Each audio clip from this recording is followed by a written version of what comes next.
So guys, this is a continuation of the US Congress public hearing on Nigeria as CPC, that is Country of Particular Concern. But before we get into the video, take a look at this short clip just for you to know what is happening in Nigeria. Take a look.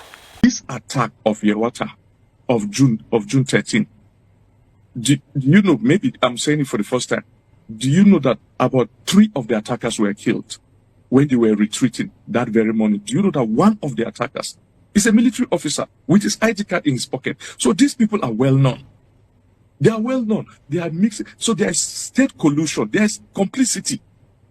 There's complicity in this. And so it is an outright act of jihad against our people for the sake of expansion. The ongoing violence is a problem of prioritization for the government of Nigeria. Although its military and police are engaged and taking significant losses in their counterterrorism efforts in the Northeast, the Nigerian government has not done enough to effectively combat violence in the Middle Belt, protect Christian communities, or hold perpetrators accountable. Commander is not consistent in his whole statement. Yesterday he said a different thing, and today he's giving you a different report. What the youth leader said is what he said yesterday, that the Fulani that we are coming here overpower their men and they block their men so they don't have entrance to this community, and that led to this massacre. So I want to tell you again that I said it yesterday to the GOC, and Commander is not consistent in his whole statement. Yesterday he said a different thing, and today he's giving you a different report.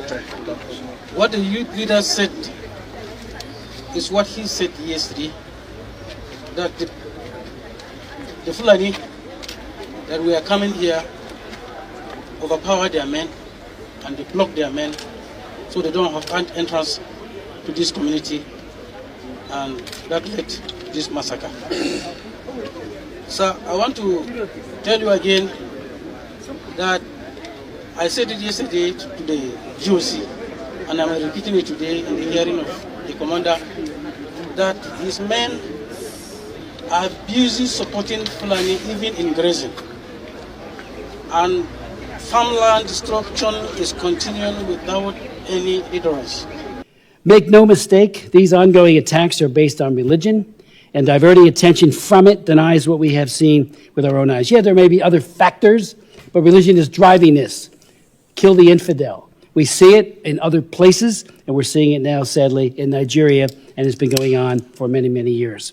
13 years ago, in this room, 2012, I chaired a hearing focusing on the slaughter of Christians by Boko Haram, and the Assistant Secretary of State for African Affairs, Johnny Carson, testified at that hearing and said, and I quote in part, that the phenomena of Boko Haram is one of discrediting the central government in power for its failure to deliver services to the people. I asked him at the time, are you kidding? I responded by asking why Boko Haram abducts and rapes Christian girls and uses force and coercion, even death, to convert Christians to Islam. On a trip to an IDP camp in Jos, I met many survivors. One man who we had testify here, named Adama, who they took him out of his house. His wife was screaming, please don't hurt my husband. They put a AK-47 to his cheek and said, you renounce your faith or we'll kill you.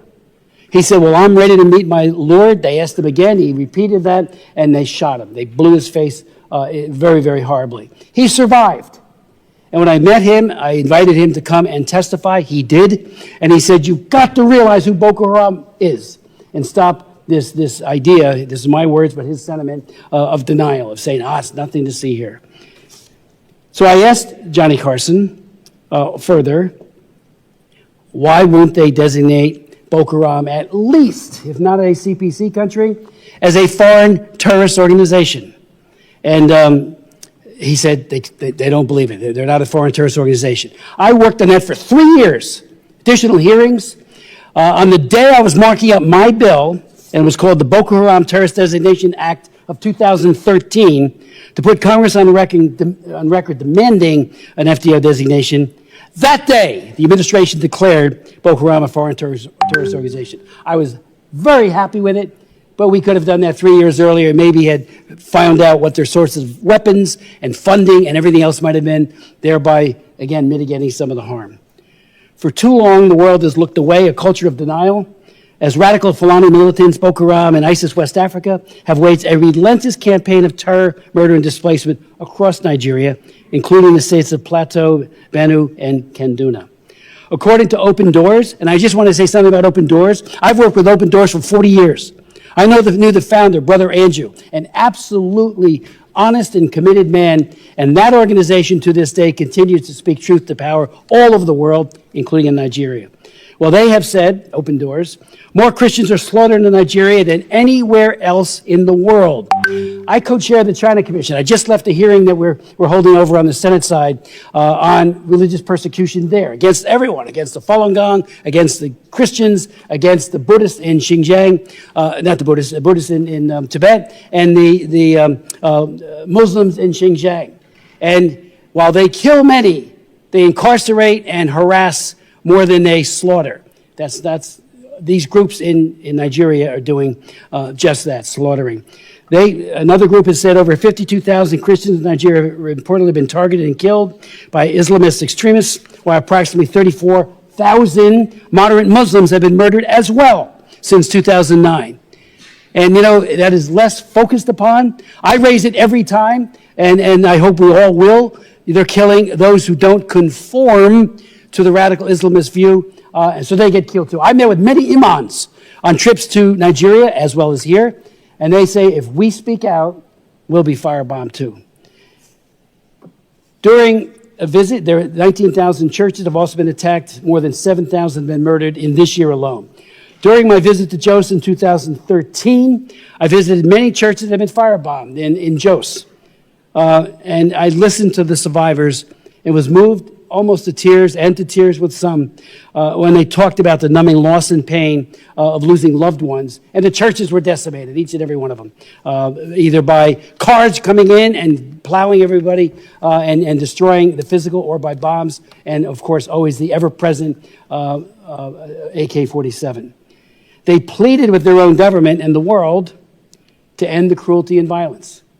And I've been raising it, as have many others ever since. About 5 million Christians have been displaced and forced into internally displaced persons camps within Nigeria and refugee camps at regional and sub-regional borders, according to an Inter-Society report.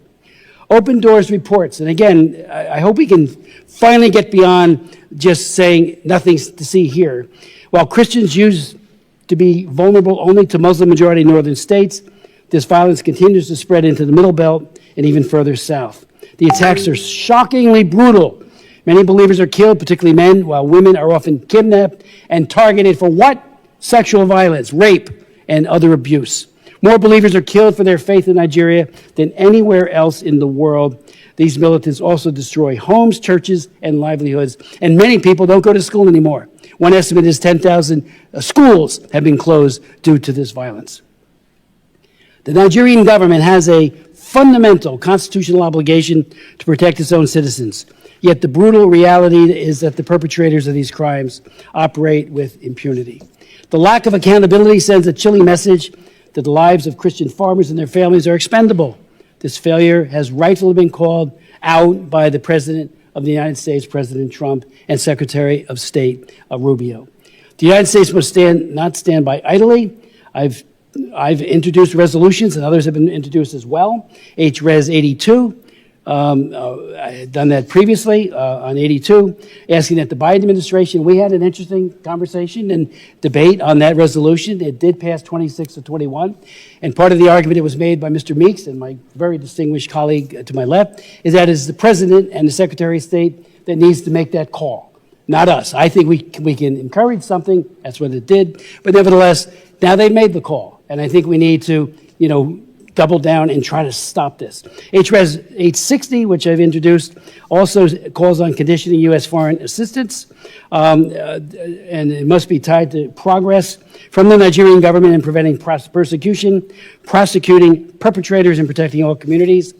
Second, it would provide direct humanitarian assistance, especially the faith-based groups working on the ground in the Middle Belt. What we're hearing is that it's not getting through. People are hungry, so we need to make sure that they're helped. And third, we must impose targeted sanctions pursuant to the Global Magnitsky Act, using visa bans and access freezes against individuals and entities responsible for these gross human rights abuses. President Trump, as I conclude, said, Christianity is facing an existential threat in Nigeria. The United States cannot stand by while atrocities are happening in Nigeria. I yield to my good friend and colleague, Ms. Jacobs. But I think one of the things that's, and I would say disheartening in this, hearing some of the media reporting and frankly some of my colleagues on the other side of the dais here, is this misdirection of what is happening. There is a persecution of Christians in Nigeria. The witnesses have made that clear. We heard the bishop speak. I don't know how many times we have to hear it or how many reports of martyred Christians, my brothers and sisters in Christ in Nigeria, how many times we have to hear that happen to take it seriously. And one of the things that concerns me is that it feels like at times it's echoing an indifference around this, and somehow we're going to develop our way out of it through developmental programs, and this indifference sounds like echoes of Rwanda to me, where we did nothing on that. And I think, as you remember quite clearly, President Clinton has stated that as one of his largest failures in his administration. President Trump has made a definitive decision to actively engage and stop the killing in Nigeria, and I think he deserves a lot of credit for that. You all have used a word that I think is very apt in this, and this is prioritization. And as Chairman Smith put it perfectly in his opening statement of this hearing when he spoke with the senior officials of the Nigerian government, is that we do want to work with them. We have the opportunity here. I think the Nigerians have an opportunity to deepen and strengthen their relationship with the United States if they will prioritize the protection of these communities. Of course, non-Christians are being killed too. We're not saying that's not happening, but there is a systematic targeted campaign that's happening here. I met with that same delegation, same as Chairman Smith did, and some of the feedback we were getting is a little bit of that same misdirection. But let's not turn a blind eye to what's happening. Let's not believe our lying eyes, right? One thing I'd want to point out here is we've had religious organizations and advocacy groups have been calling for humanitarian assistance in the Middle Belt region. And my understanding is that the Tinubu administration has not specifically requested it. That's why it's not there. They just have to ask for it, and our State Department will then provide that assistance to those organizations on the ground. That is a perfect example of prioritization and indifference to what is happening here. So that would be a great, to use your department's term, confidence building measure on the part of the Tinubu government in this, if they are serious about this. Because I can promise you President Trump is. He is very serious about this. A question that I have for you is, the Nigerian Constitution prohibits the ownership of firearms. But somehow these Fulani militants operating in the Middle Belt of region of the country, they're all armed. And we're not talking about ISIS, we're not talking about Boko Haram. Why hasn't there been some type of move or campaign by the Nigerian government to disarm these militants that are operating there, where we're seeing a lot of this killing that is coming from them? They have access to AK-47s and other small arms to slaughter Christians. Is this something that you've been talking to the Nigerian government about? Because I think it would actually have a serious impact, and it is something that I raised with the Nigerian government officials when we met with them. Thank you.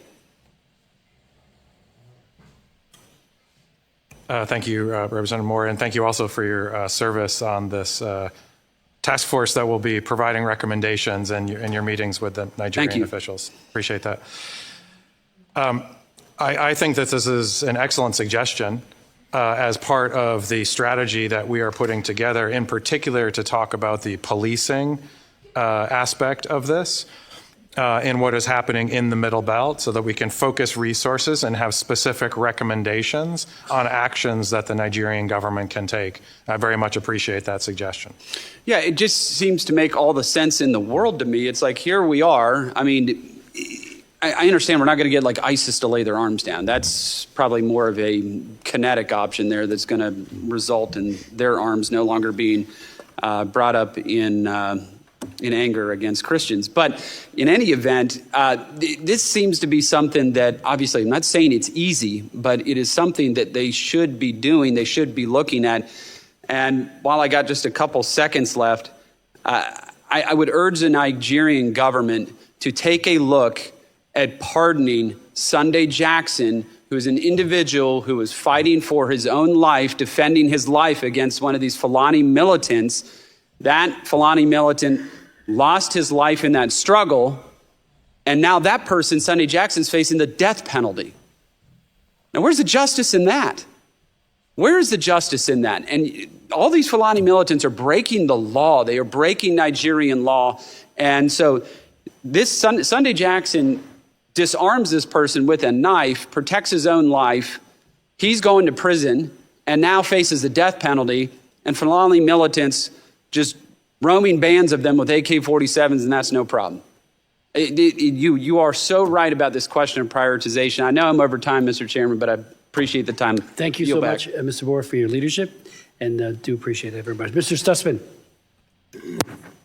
Well, thank you, Mr. Chairman, and thank you for your leadership on not only this issue, but so many other issues related to life and to religious freedom.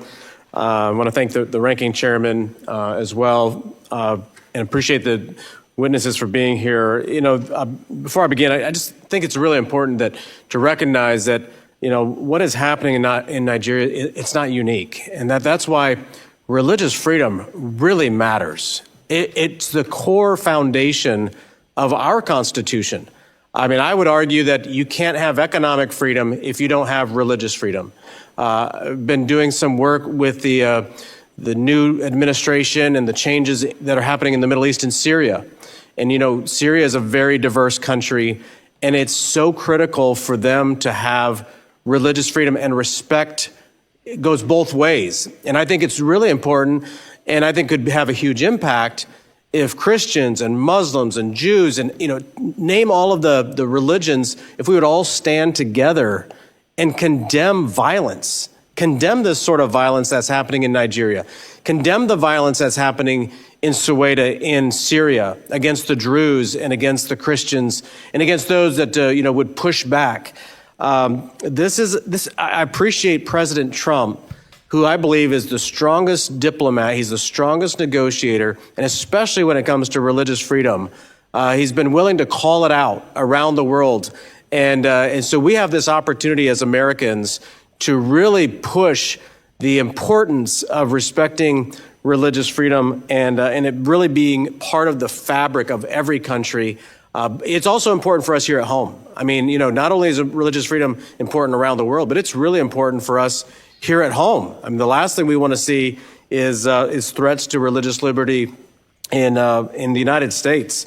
We need to be the example, and rather than just looking at others. I mean, we have, of course, a very strong, diverse nation as well. One of the things I want to ask and get to is we talked a lot about the tools that the administration has. Senator Cruz and I introduced legislation that would redesignate Nigeria as a country of particular concern. And again, of course, very disappointed to see that was revoked during the Biden administration and the steps back that has caused there. I want to ask, Daniel Ada is from Benin. He's as a candidate for president. I just visited with him. He's a friend of mine. I was asking him, since Benin is right next door to Nigeria, what are we seeing in the surrounding areas? Are we seeing some of the same attacks and atrocities in other countries? And is there any sort of coalition? I know the Nigerian government is acting like this isn't happening, but is there any sort of coalition being led by us or within the region to fight back and to push back? You know, I appreciate Mr. Moore's comments about disarming the jihadists and those who are attacking, but is there any discussion about arming the innocent as well, as in making sure that they have the ability to defend themselves with their local law enforcement, and is local law enforcement working for them? So a couple of questions in there, but I'd be happy to hear from either one of you. Thank you, Representative. The security problems, very, very serious ones that exist across the littoral states of Africa are common and are shared, especially in the north, as we see more and more terrorist insurgent action. And so this is a shared problem.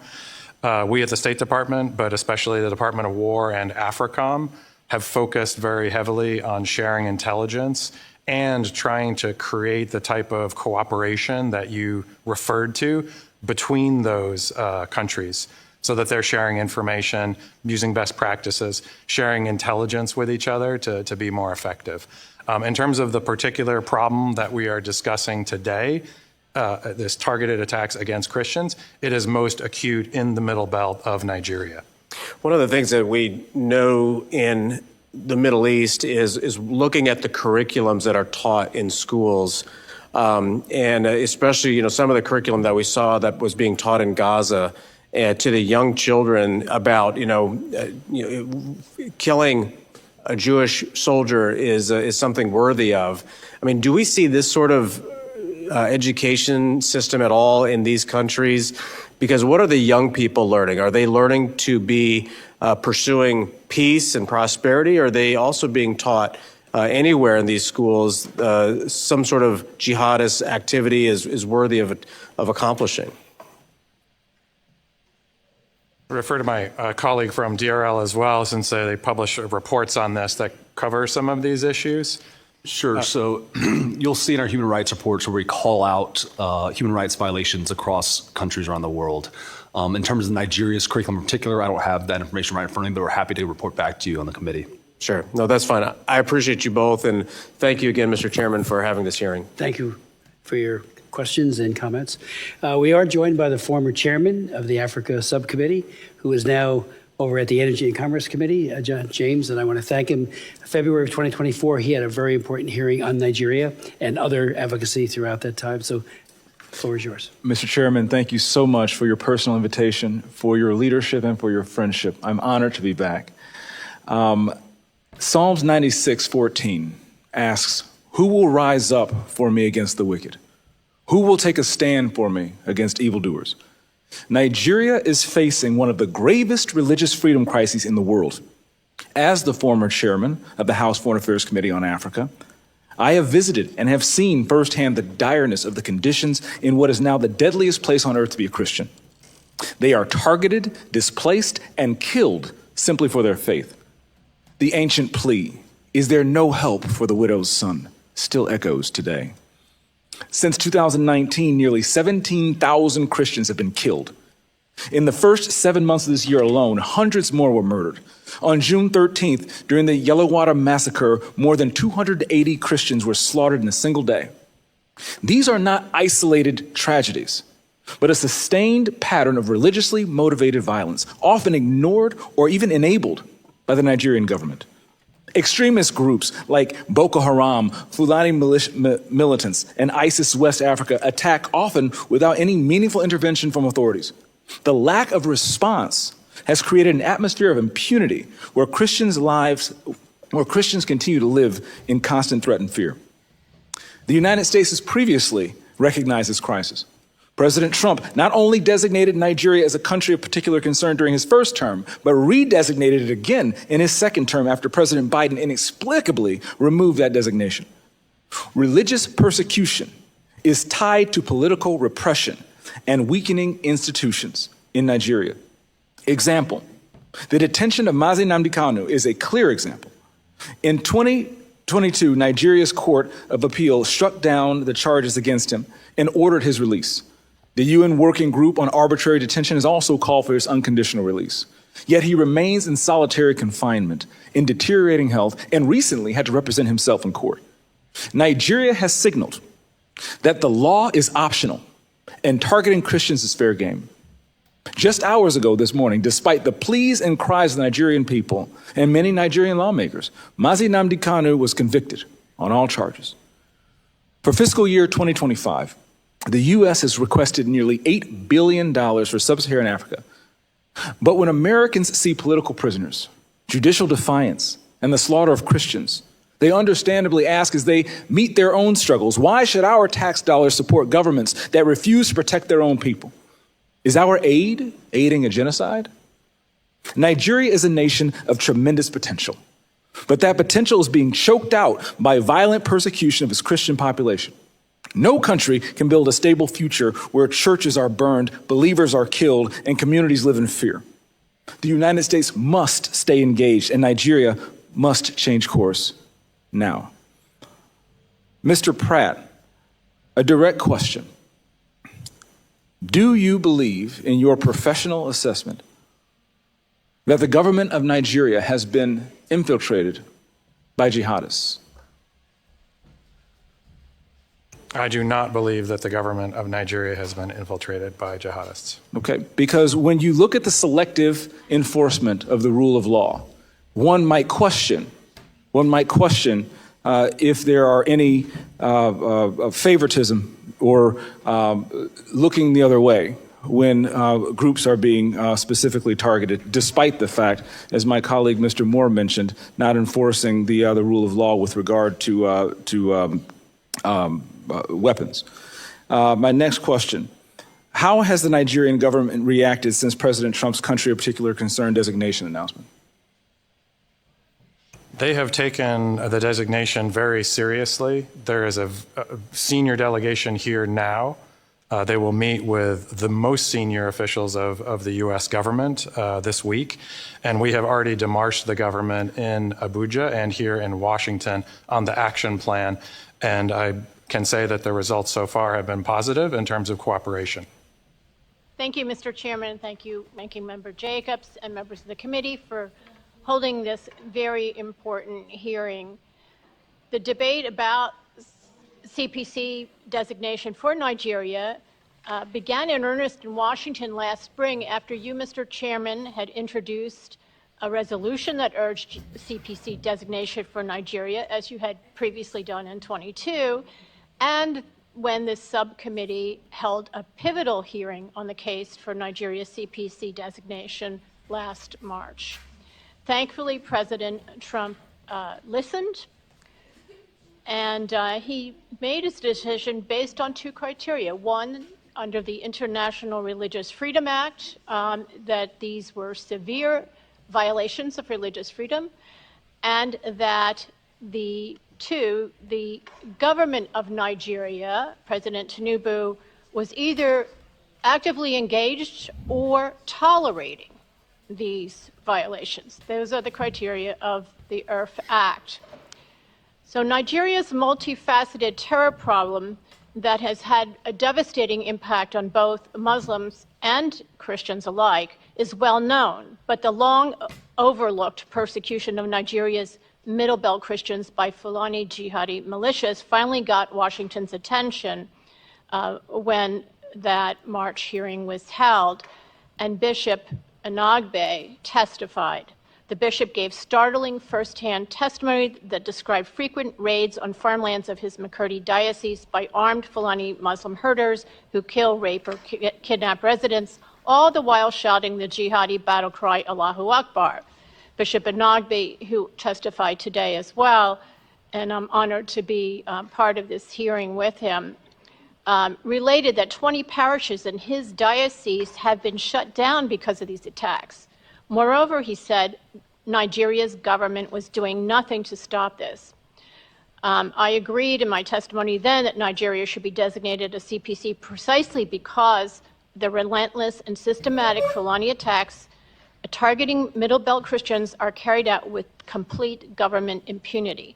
By contrast, the government is fighting the terror groups in the north. So this is really key to understanding why CPC is warranted in this case. The bishop's frank testimony required heroic courage. He soon began receiving death threats. A few weeks later, Fulani militants attacked his home village and massacred 12 of his relatives and scores of others. The priest directing his Justice and Peace Office, who took the body counts and came to the aid of survivors in such attacks, has been forced to take temporary leave after credible threats to his life. Mr. Chairman,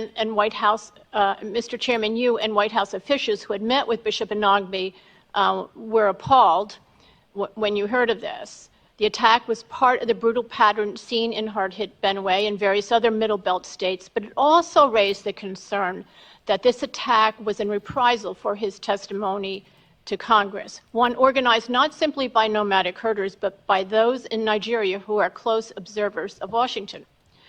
2 weeks after that incident, Yelawada, which is, by the way, only 5 miles from the state capital of Makurdi, that's Benue State, was hit by a large Fulani raid. Others have spoken about that. Over 270 Christians were murdered, and the victims included some who had been displaced from their hometowns by prior Fulani raids and had sought refuge in Yelawada because there's a military garrison there. The Nigerian troops there did not put up a fight against the dozens of, and it was only dozens, of Fulani attackers who swarmed in on motorcycles and some on foot, wielding assault rifles and machetes as their weapons. This has been going on for years, again with government impunity. Similar attacks are taking place elsewhere in the Middle Belt. To give one recent example, Catholic priest Father George Dogo told the outlet Truth Nigeria, which is directed by former State Department official Douglas Burton, that 10 days ago in Taraba, Fulani militants stormed through a local government area, indiscriminately killing 20 people and burning and damaging homes and churches. A survivor, Christiana Joseph, a 33-year-old farmer from Amadu village, told Truth Nigeria that as she was preparing to go to early morning mass, a Fulani militia arrived on motorcycles and shot into her house. She is quoted stating, "They fired for about 5 minutes, shouting Allahu Akbar. When the gunfire stopped, I went inside and found my husband of 14 years, John Joseph, already dead."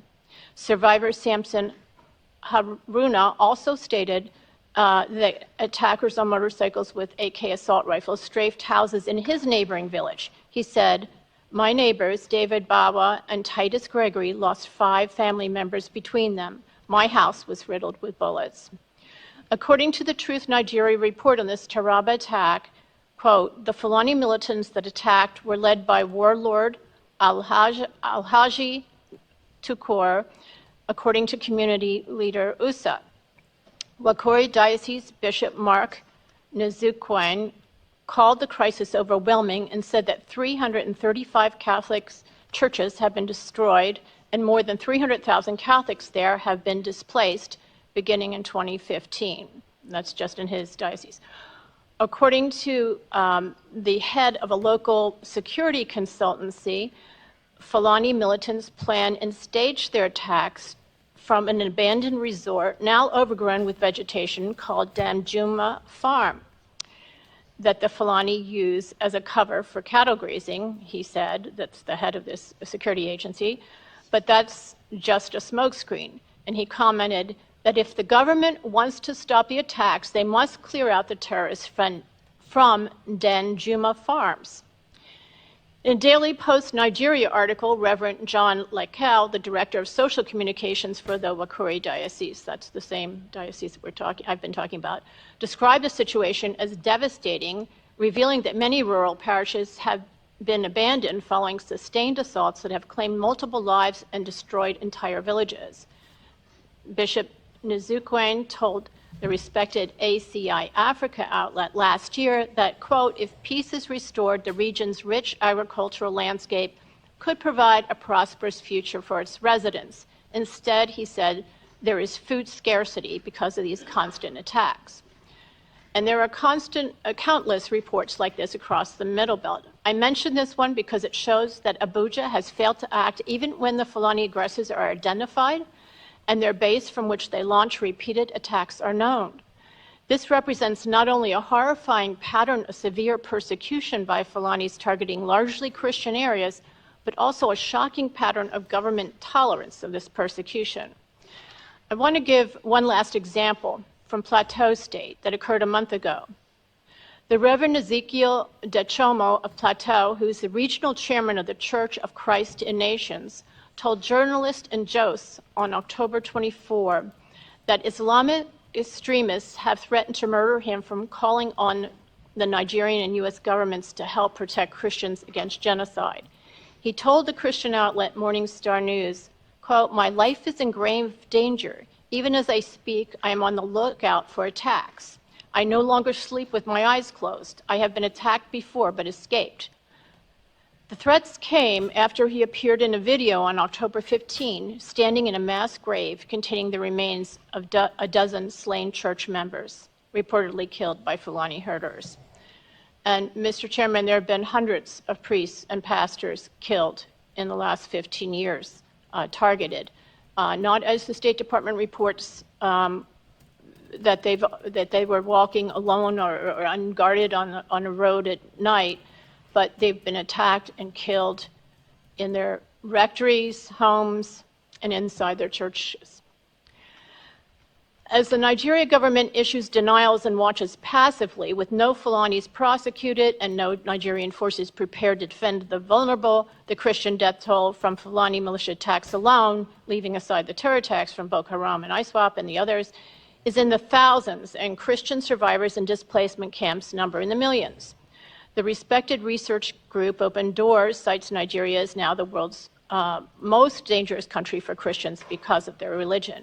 Again, at this time, most Nigerian Christians are being murdered by Fulani militias, and they are the militia's special target.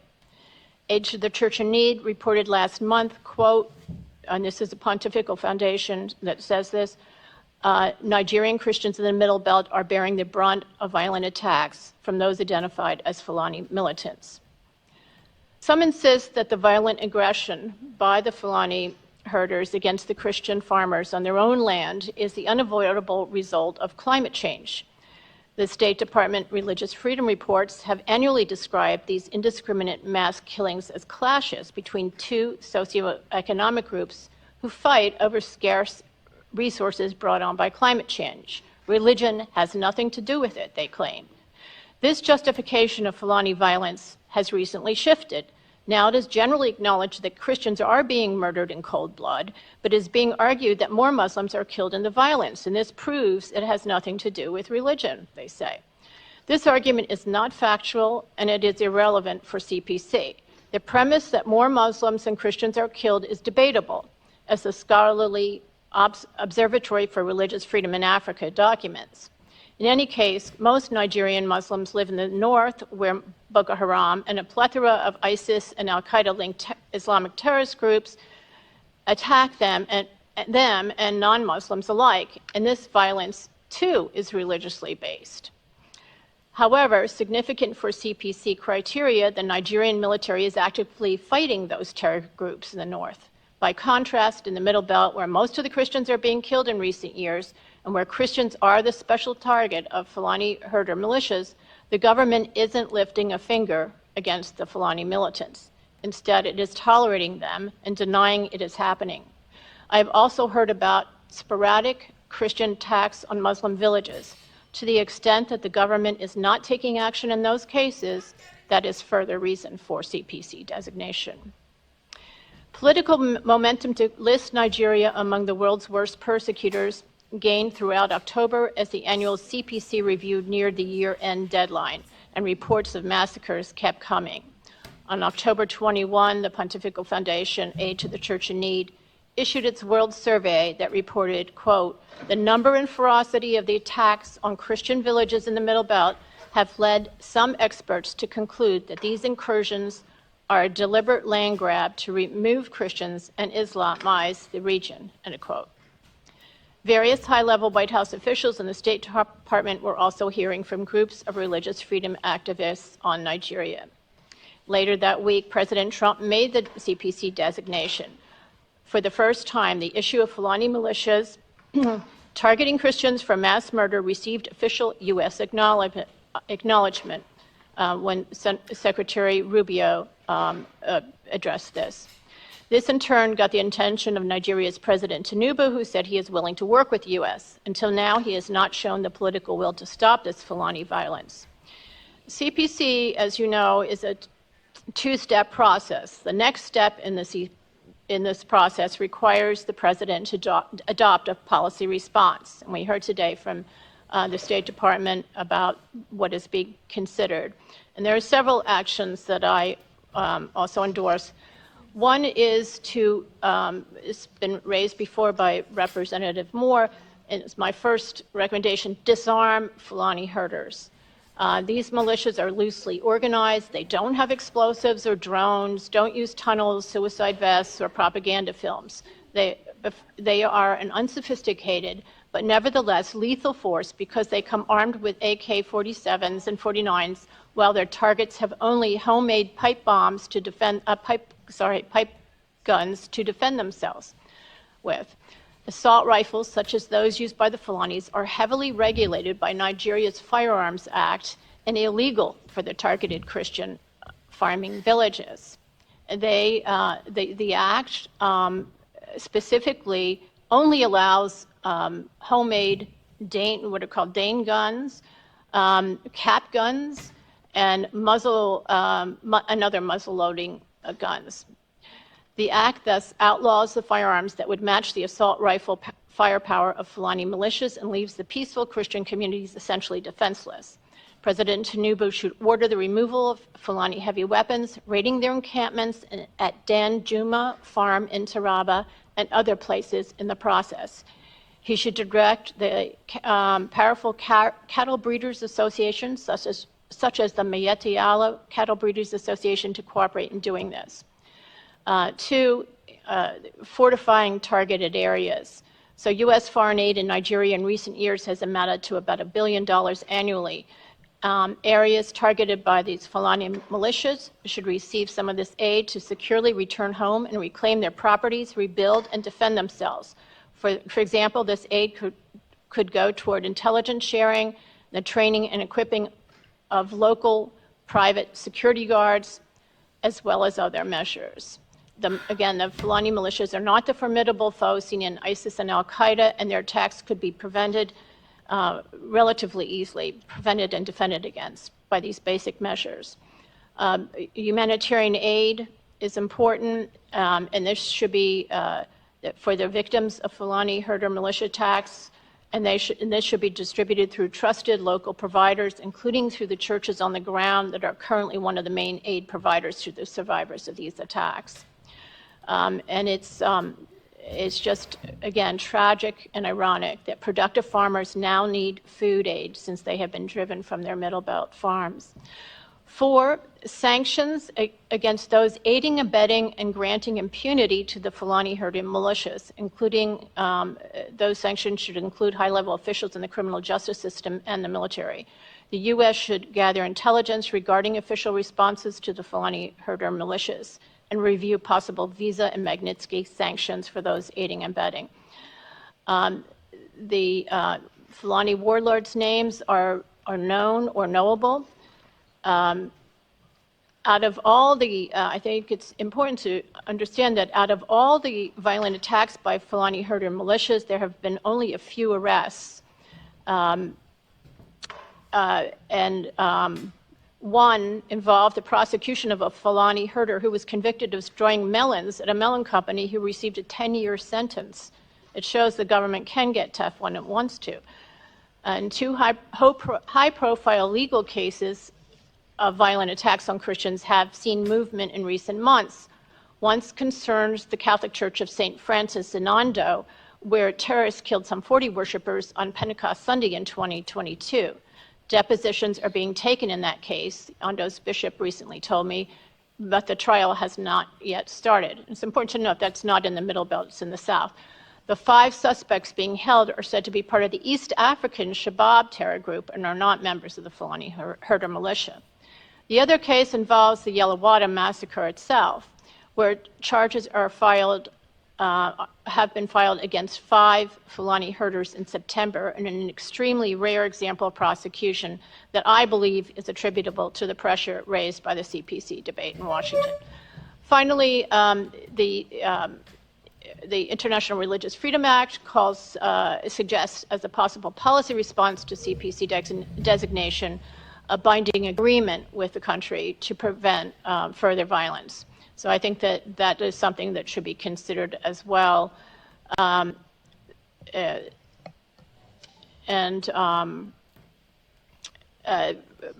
Unfortunately, President Tinubu hasn't shown the political will so far to direct the police and military action within his power.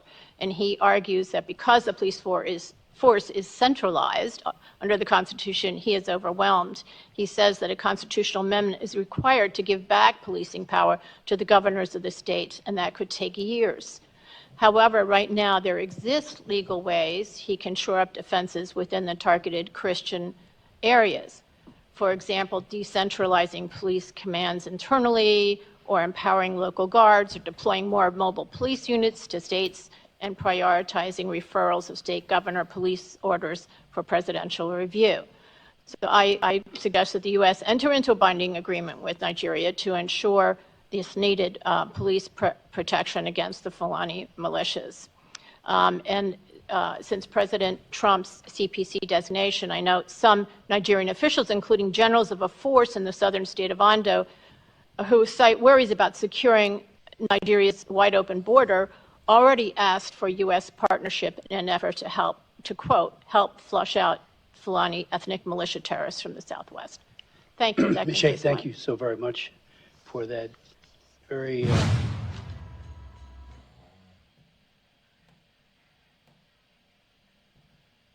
One of the things that we know in the Middle East is looking at the curriculums that are taught in schools. And especially, some of the curriculum that we saw that was being taught in Gaza to the young children about, killing a Jewish soldier is something worthy of. I mean, do we see this sort of education system at all in these countries? Because what are the young people learning? Are they learning to be pursuing peace and prosperity? Or are they also being taught anywhere in these schools, some sort of jihadist activity is worthy of accomplishing? Refer to my colleague from DRL as well, since they publish reports on this that cover some of these issues.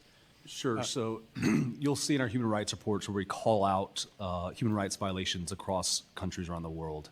In terms of Nigeria's curriculum in particular, I don't have that information right in front of me, but we're happy to report back to you on the committee. Sure. No, that's fine. I appreciate you both, and thank you again, Mr. Chairman, for having this hearing. Thank you for your questions and comments. We are joined by the former chairman of the Africa Subcommittee, who is now over at the Energy and Commerce Committee, John James, and I want to thank him. February of 2024, he had a very important hearing on Nigeria and other advocacy throughout that time. So the floor is yours. Mr. Chairman, thank you so much for your personal invitation, for your leadership, and for your friendship. I'm honored to be back. Psalms 96:14 asks, "Who will rise up for me against the wicked? Who will take a stand for me against evildoers?" Nigeria is facing one of the gravest religious freedom crises in the world. As the former chairman of the House Foreign Affairs Committee on Africa, I have visited and have seen firsthand the direness of the conditions in what is now the deadliest place on earth to be a Christian. They are targeted, displaced, and killed simply for their faith. The ancient plea, "Is there no help for the widow's son?" still echoes today. Since 2019, nearly 17,000 Christians have been killed. In the first 7 months of this year alone, hundreds more were murdered.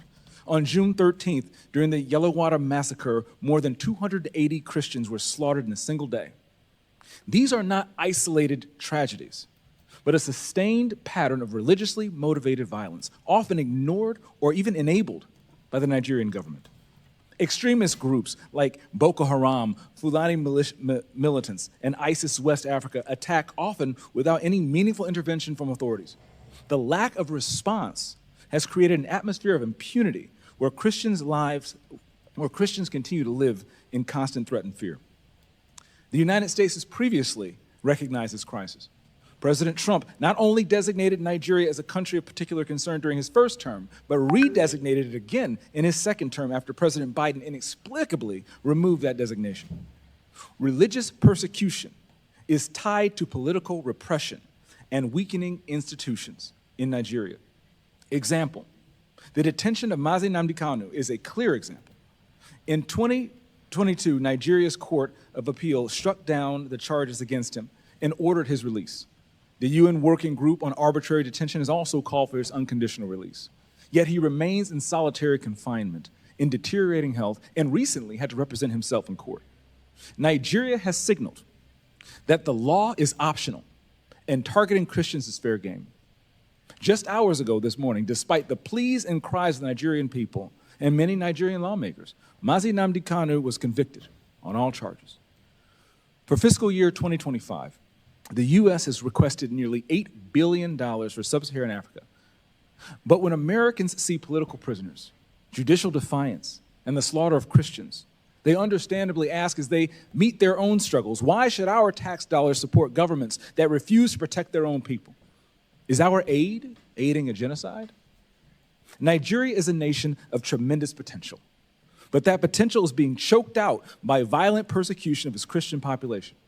No country can build a stable future where churches are burned, believers are killed, and communities live in fear. The United States must stay engaged, and Nigeria must change course now. Mr. Pratt, a direct question. Do you believe, in your professional assessment, that the government of Nigeria has been infiltrated by jihadists?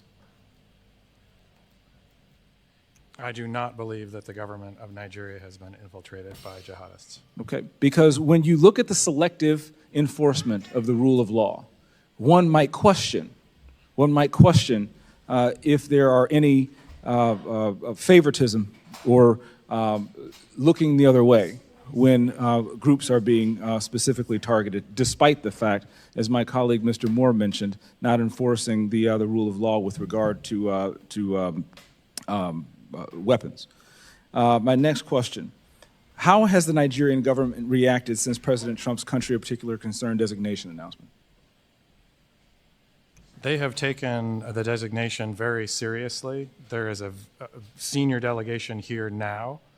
They will meet with the most senior officials of the U.S. government this week. And we have already demarched the government in Abuja and here in Washington on the action plan. And I can say that the results so far have been positive in terms of cooperation. The Nigerian government needs to do more to address this issue themselves, but what measures are being taken to assist Nigeria to increase its focus on persecution, particularly in the Middle Belt? Yeah, so thank you for your question, Congressman James. As you mentioned, the Middle Belt is a particular concern. That's where Christians, you mentioned Yelawada, where 250 or 280 Christians were killed, massacred. They were targeted because they were Christians. Churches have been burned there. There have been internally displaced people there.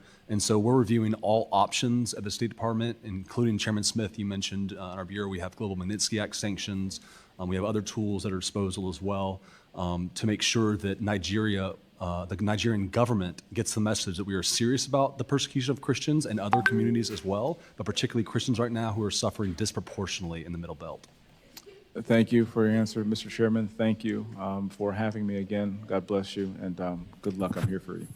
Thank you so very much, Chairman James, and thank you again for your great service. I'd like to, between the ranking member and I, we're both going to ask one more question and then go to our next panel. I would like to yield mine to my good friend, Mr. Hozenga, who asked a very serious question about the IDPs in Benue, and if there's any answer that you wanted to give and the tyranny of the clock precluded that, please feel free to do so, and then I'll yield to my friend and colleague. Thank you, Mr. Chairman. I appreciate you yielding to me. And I think you saw my passion on this earlier. But there are serious issues, and part of that interview from Arise TV, one of the other questions to me was, well, doesn't the CPC damage Nigeria economically in a way that is going to disincentivize economic growth and foreign companies coming into the country? And my answer to them was actually, I think the current state of violence is as much a deterrent of a foreign company or a U.S. company coming into Nigeria. And I know the goal of the CPC is to correct behavior, but could you explain a little bit exactly what you would expect to see out of a CPC and what sort of changes it might bring? And then I want to address the 1.4 million who are considered the internally displaced people, IDPs, in Benue, and what the game plan would be to provide the IDPs in Benue and Taraba, what sort of assistance they can depend on from the U.S. Thank you very much, Representative. This CPC designation, we hope, will focus the energy of the government of Nigeria, as well as our own government here, on all of the tools that we have available. And so by setting up this task force that I referred to and looking at all of the types of assistance that we can bring to bear, but more importantly, what the government of Nigeria can do to own this problem and improve security for all Nigerians, but in particular, tackle this problem that we're talking about. But they have to admit there's a problem first, right? Okay, and I think that's been one of my concerns is I have not seen an actual admission to this being a problem. It's been given excuses and veneers of a lot of other issues that get parroted both here and in the media. Can you talk about the displaced persons and the help that they could be expecting? On displaced persons, we do have programs that address this, and we want to make that part of the action plan that we are working on. My colleague from DRL may want to provide more in particular on IDPs. Sure. As Ambassador Pratt just mentioned, the State Department is reviewing options to help IDPs. You mentioned what actions we want to see from the Nigerian government. That includes, as we've mentioned here several times, prosecutions of perpetrators. Amen. That includes reduced violence in the Middle Belt. And that includes against all. Against right? all. Exactly. Christians, moderate Muslims, anybody who is not being targeted, right? Exactly right. So the Trump administration stands firmly for the principle that religious freedom is for all religious communities and those who don't practice a faith. It is a per se good, and we're committed to helping protect communities all around the world who are experiencing religious persecution, not just in Nigeria, not just Christians. At the end of the day, we want the number to be 0 in Nigeria.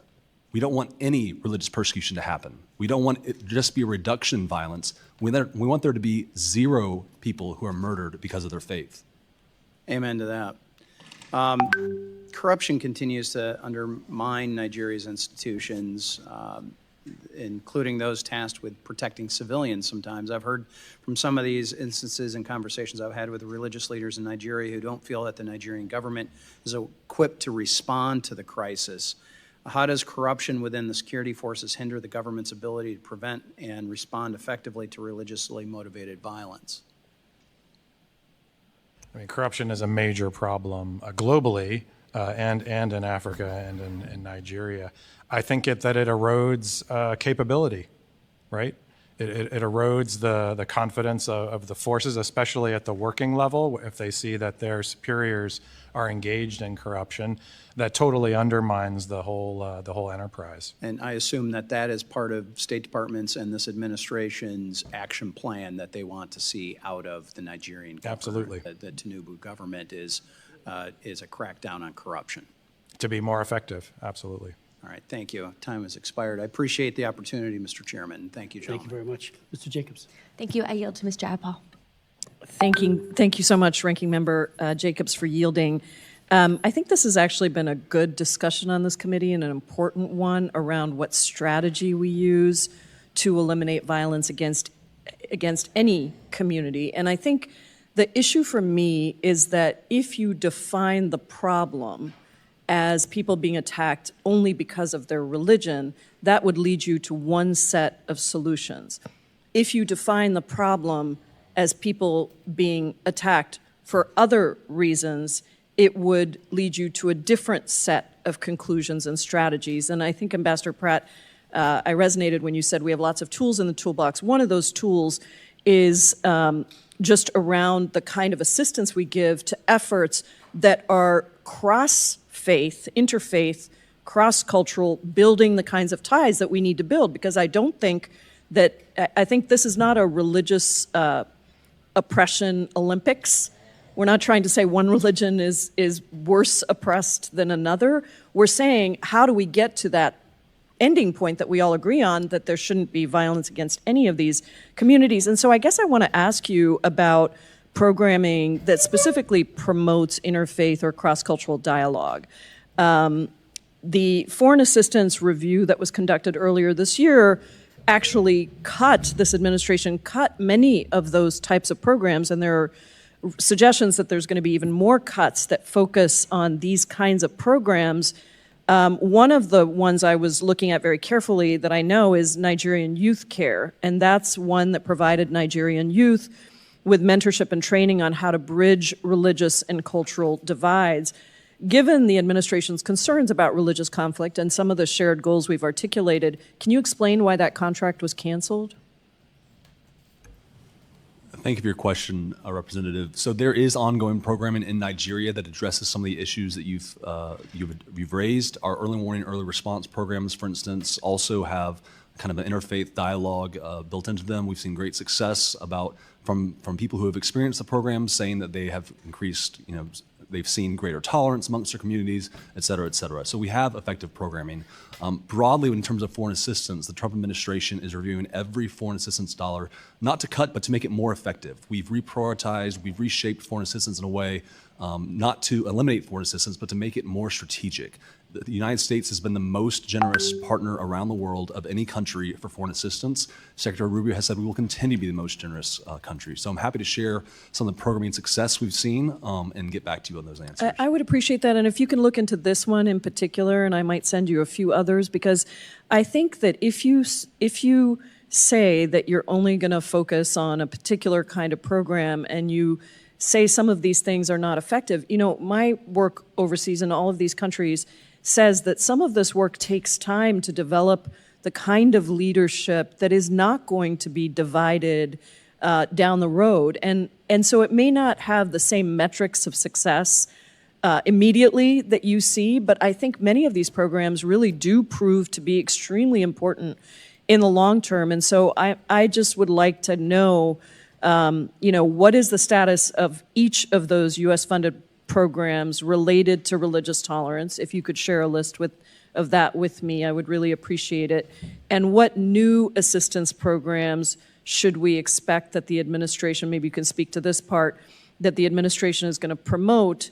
That's the second part of the question. And then the third part of the question for you is, I am concerned about some of the reports I'm hearing that certain programs are just going to be cut because they focus on particular communities, or they, are framed in a way that somehow is part of a some sham DEI initiative. And so maybe you could speak to those last two and get me the list of the first one. Sure. So I'm happy to follow up with the committee on specific program we have across Africa. The administration is committed to using its foreign assistance effectively and strategically, and gets the most bang for its buck for American taxpayers, because ultimately we're responsible to the American taxpayers. So in terms of programming, I'm happy to get you the specific answers that you're looking for. In terms of the other questions you raised about specific communities being having greater assistance, I forget how you phrased it, more targeted programs. We want religious freedom for all communities, full stop. We don't want religious freedom for some communities. We want religious freedom for all religious communities, including those who don't practice faith. We think it's a violation of a moral law that somebody is killed because of their faith. We see that happening in all parts of the world, and the Trump administration is committed to helping countries take ownership of their own issues and actually go after people who persecute Christians and Muslims and people of all faiths, and actually shift the responsibility to where we want to help partner with these countries, but at the end of the day, the countries themselves have an obligation to protect religious freedom in their countries, and we're committed to do that. I agree with you on what you said. I just would say I'd like to see the data that backs up what you're saying and why certain programs that seem very much in line with what you're saying are being canceled. So I appreciate your attention to this, and we'll follow up. Thank you, Mr. Chairman. Thank you, Ranking Member. Thank you. Thank you both for your testimonies, but above all for your leadership. It's extraordinary. And so thank you, and we'll move on to our second panel. Thank you. I'd like to now welcome to the witness table. And we will show a very short video that was just taped yesterday from Mrs. Akpen, I should say, a survivor of the Yellowwater massacre. She lost 5 of her children, and it's just one example of the incredible heartbreak of being slaughtered because she's a Christian, because her family was a Christian. And that'll be showing in 1 second. But if our witnesses could come to the table.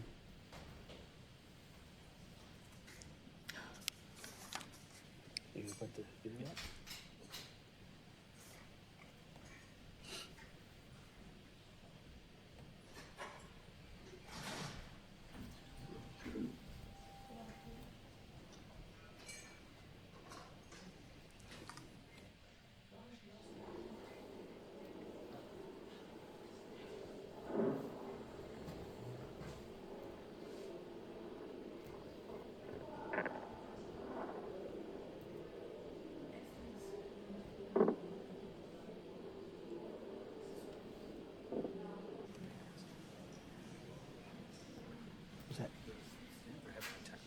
Okay.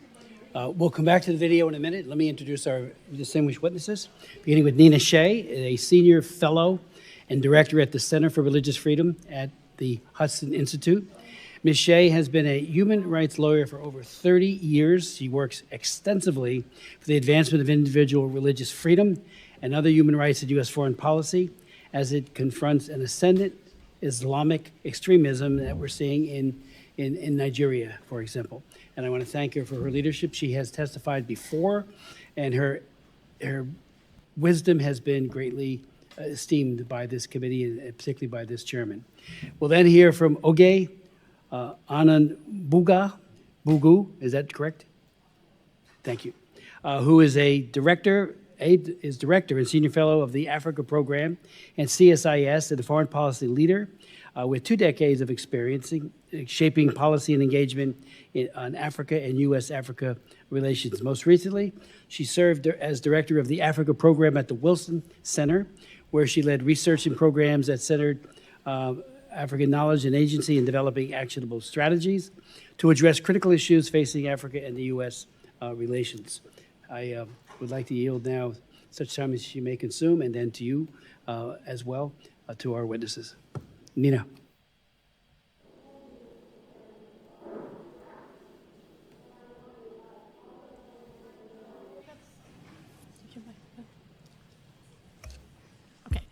Thank you, Mr. Chairman. Thank you, Ranking Member Jacobs and members of the committee for holding this very important hearing.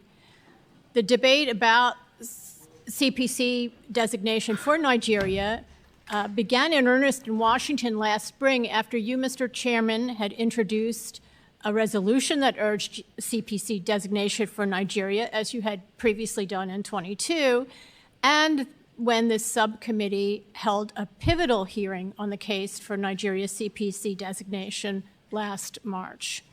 Thankfully, President Trump listened, and he made his decision based on 2 criteria. One, under the International Religious Freedom Act, that these were severe violations of religious freedom, and that the government of Nigeria, President Tinubu, was either actively engaged or tolerating these violations. Those are the criteria of the IRF Act.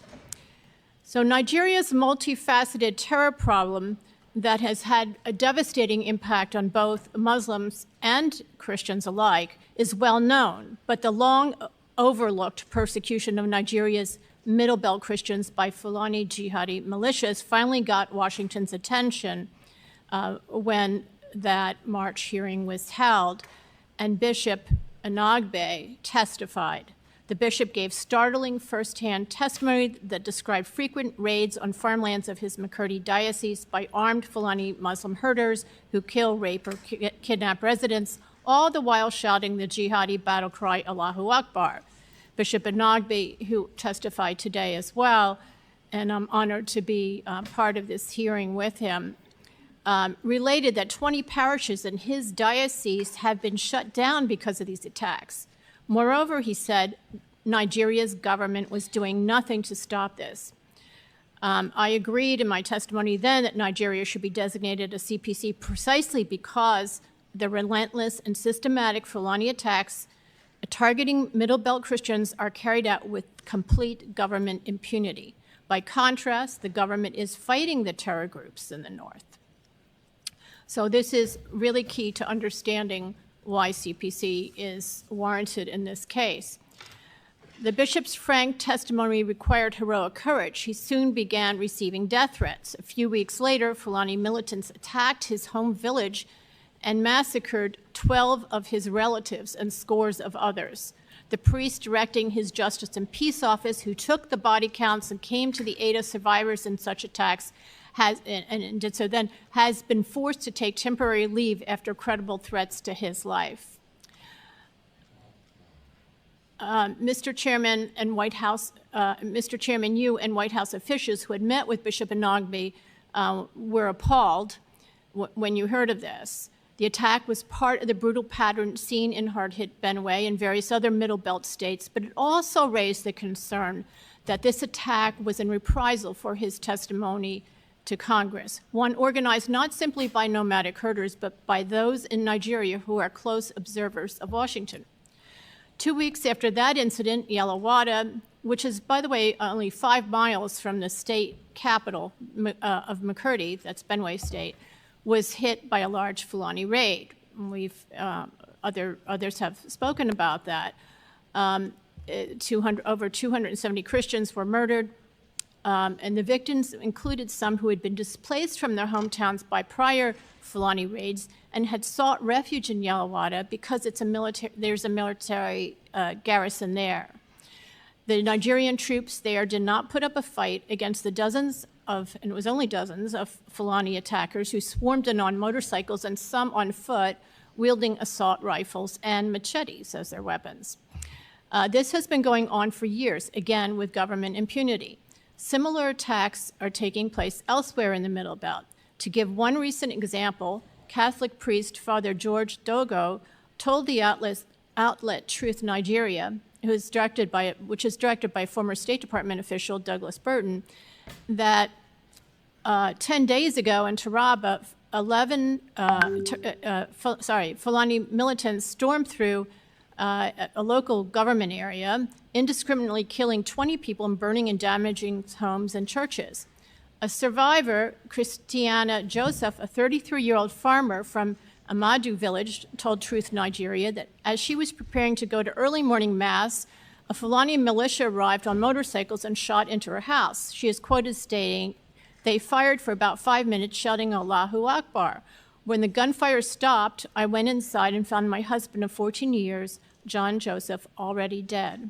Survivor Samson Haruna also stated that attackers on motorcycles with AK assault rifles strafed houses in his neighboring village. He said, "My neighbors, David Bawa and Titus Gregory, lost 5 family members between them. My house was riddled with bullets."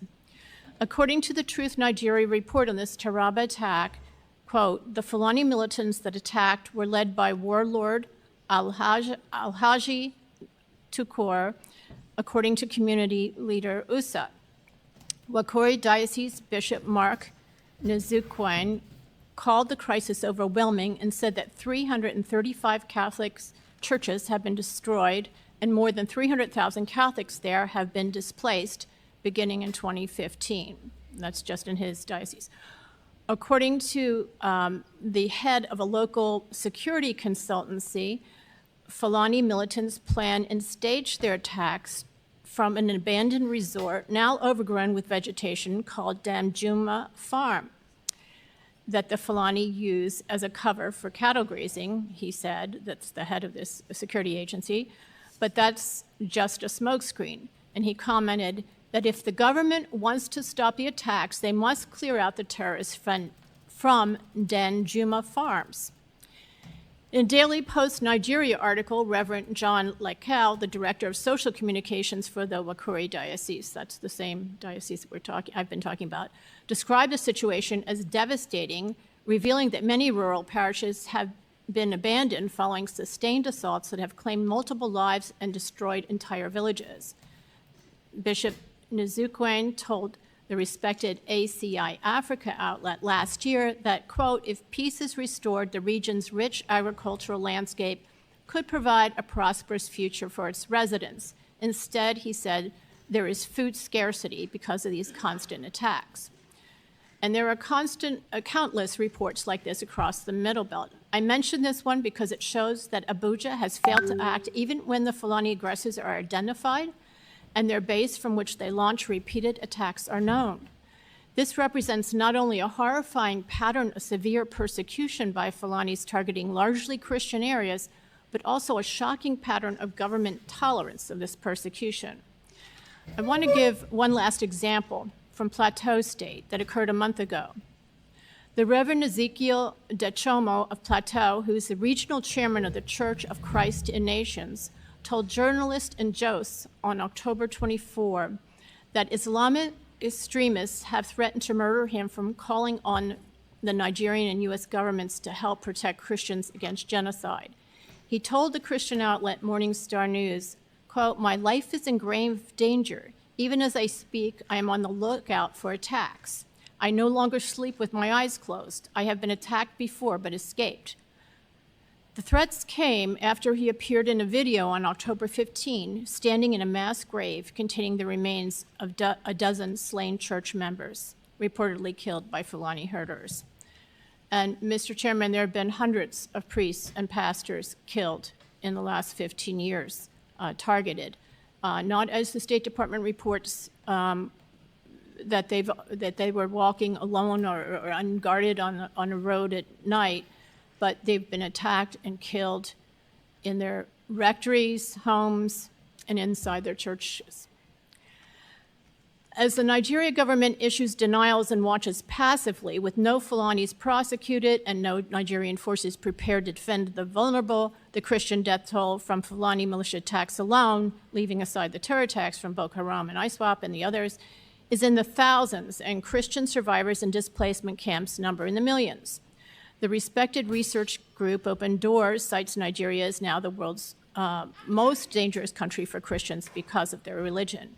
Again, at this time, most Nigerian Christians are being murdered by Fulani militias, and they are the militia's special target.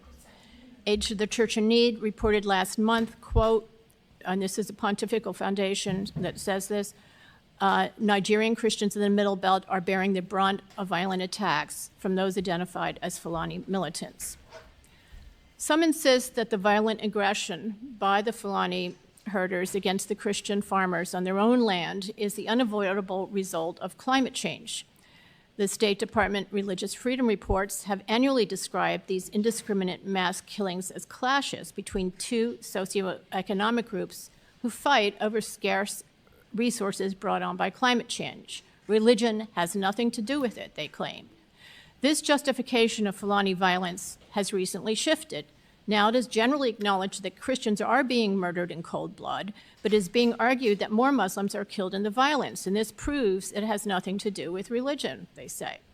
This argument is not factual, and it is irrelevant for CPC.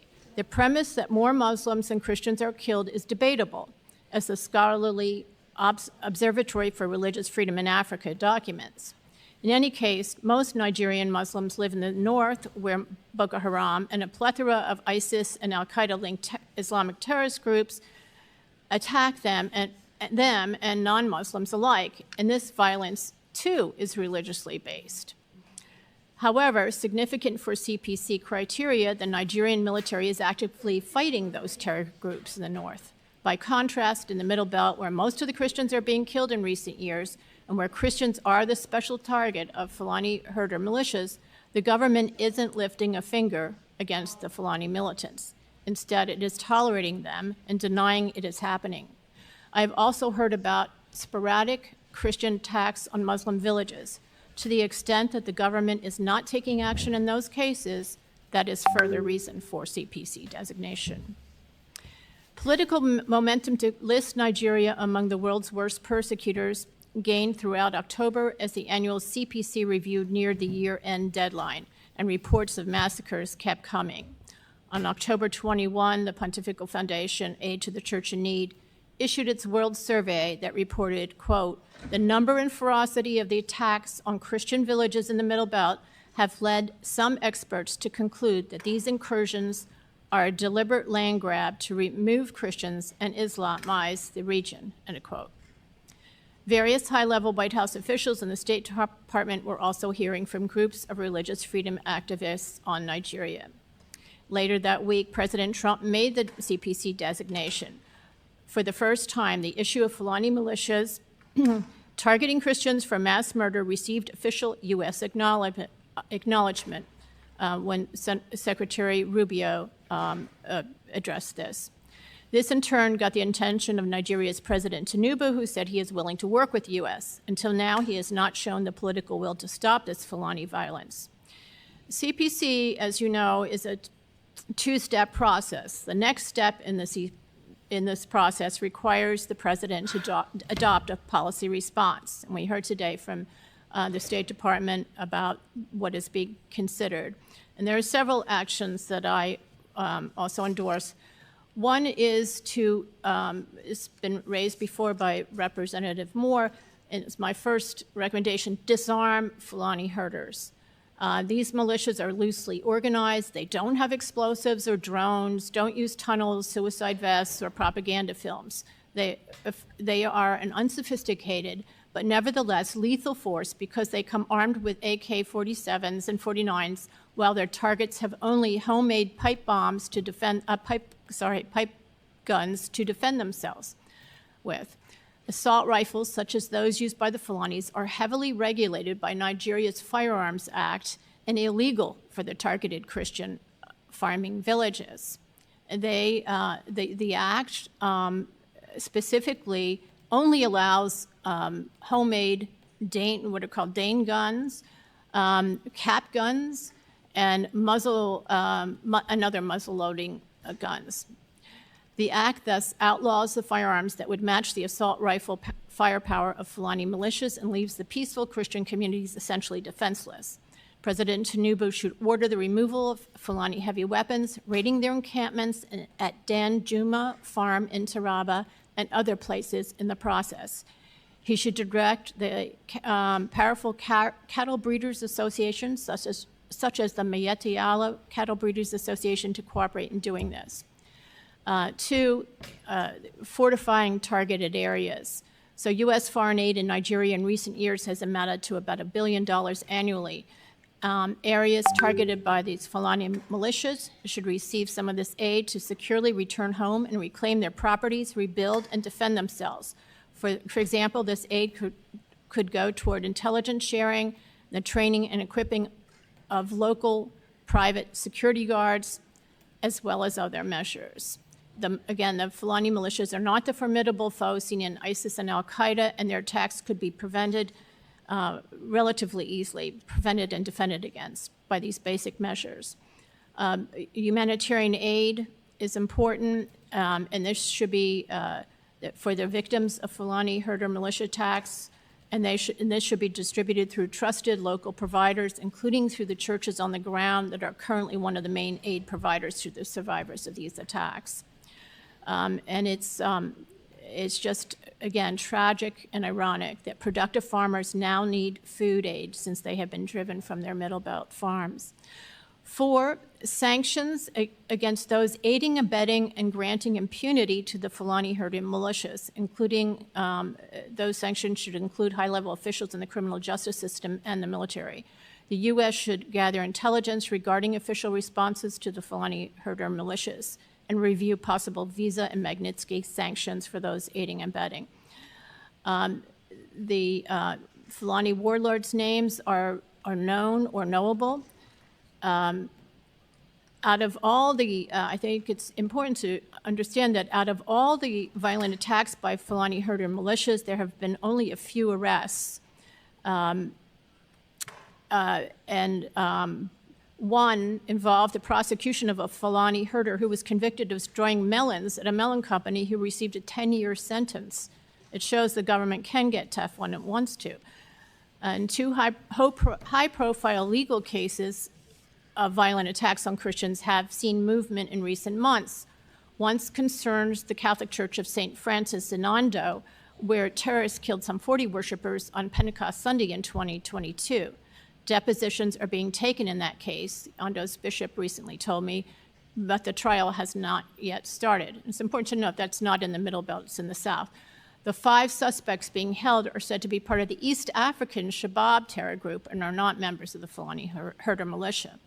The other case involves the Yelawada massacre itself, where charges are have been filed against 5 Fulani herders in September, in an extremely rare example of prosecution that I believe is attributable to the pressure raised by the CPC debate in Washington.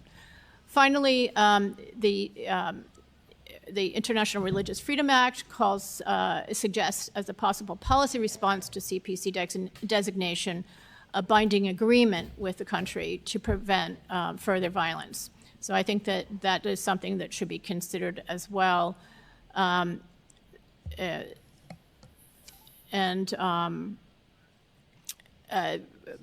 Unfortunately, President Tinubu hasn't shown the political will so far to direct the police and military action within his power.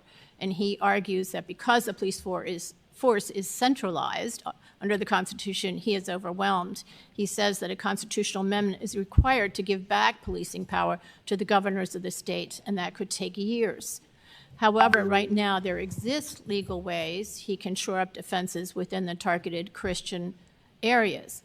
For example, decentralizing police commands internally, or empowering local guards, or deploying more mobile police units to states, and prioritizing referrals of state governor police orders for presidential review.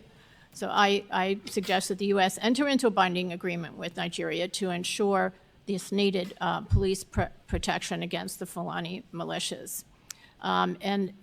Since President Trump's CPC designation, I note some Nigerian officials, including generals of a force in the southern state of Ondo, who cite worries about securing Nigeria's wide open border, already asked for U.S. partnership in an effort to help, to quote, help flush out Fulani ethnic militia terrorists from the Southwest. Thank you. Ms. Shea, thank you so very much for that very well thought out testimony. I mean, you have so much in there, and I'll go back and read it to pull out much of what you have just conveyed to the committee. So thank you for that. And I'd like now recognize our next witness, Ms. Anabugu. Thank you very much. Chairman Smith, Ranking Member Jacobs, distinguished members of the committee, I'm honored to share my views before this committee today. Just want to state that CSIS does not take policy positions, so the views represented in this testimony are my own and not those of my employer. In this testimony, I would like to reinforce the recommendations that I made before this committee in March. In addition, I would like to reflect on how this tenuous moment in U.S.-Nigeria relations provide an opportunity for both countries to work together to address the critical threats of jihadist violence and insecurity in Nigeria, and to develop a more strategic partnership. The United States and Nigeria have a complicated bilateral relationship with shared interest in counterterrorism and economic development. But this relationship is often marked by periods of friction. Nigeria wields significant continental and regional influence, but grapples with violent extremism and internal security. Nigeria's leadership in West Africa is crucial, and its ability to address its governance and security challenges will impact not only its future, but the wider region. Nigeria's instability stems from a key shortcoming. Despite 64 years of independence, it has yet to establish a national identity grounded in basic freedoms and dignity. Currently, ethnicity, religion, and language, rather than nationality, define the identity of its diverse population. Understanding the violence in Nigeria requires looking beyond its apparent religious and ethnic motivations. For me, growing up in Jos Plateau State, I've witnessed the impacts of these ongoing conflicts on vibrant communities. In addition, coming from a family involved in Christian missionary work, I recognize the shared faith between Christian communities in Nigeria's Middle Belt and those in the US, rooted in the history of American missionary efforts. However, a narrow narrative that reduces Nigeria's security situation to a single story and frames it solely as the persecution of Christians oversimplifies the issue. Religious and ethnic violence is driven more by governance failures and is worsened by hate speech and conspiracy theories rather than being just a singular conflict. Nigeria is facing multiple security crises due to religious extremism, banditry, criminality, resource competition, communal disputes, and separatist agitation. These issues are intertwined with history, poverty, and political contestation. The interplay between religion and politics in Nigeria is deep and complex. Leaders often romanticize the country's unity, but fail to foster it, as we saw in the divisive 2023 elections. As Nigeria approaches another national election in 2027, religion will once again continue to influence candidate selection, voter behavior, and campaign strategies. The Trump administration's claims that Nigeria is permitting targeted killings of Christians distracts from the broader issue of extremist violence and insecurity in the country. Since returning to civilian rule in 1999, Nigeria has been a major recipient of US security assistance, primarily aimed at counterterrorism. Despite this significant assistance, the extremist threat in Nigeria has worsened, expanding from the northeast, where Boko Haram has waged a 15-year insurgency, to the northwest, where so-called bandits are raiding villages. Most victims in both of these regions are Muslims. Since Boko Haram's emergence in 2009, Nigerian administrations, including the administration of President Tinubu, have struggled to improve security. And many Nigerians across the country acknowledge that the situation has only worsened in recent years. Therefore, narratives focusing solely on the killing of Christians often overlook Nigeria's broader insecurity and the fact that religion is usually a secondary factor in the violence. Recent violence in the Middle Belt predominantly affects Christian farming communities from various ethnic groups. Victims are mostly believed to be killed by Fulani herders who are primarily Muslims. But the killings aren't explicitly motivated by religious reasons.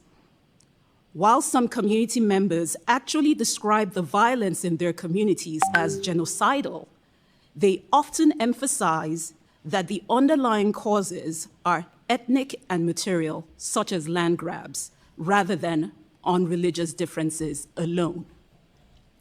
Nevertheless, the high level of insecurity across Nigeria has left many religious communities, including Christians, at risk. The failure to hold the perpetrators of these violent acts accountable has created both a sense of impunity among the attackers and a sense of grievance in the affected communities. Nigerian citizens have mixed reactions to the U.S. redesignation of Nigeria as a country of particular concern.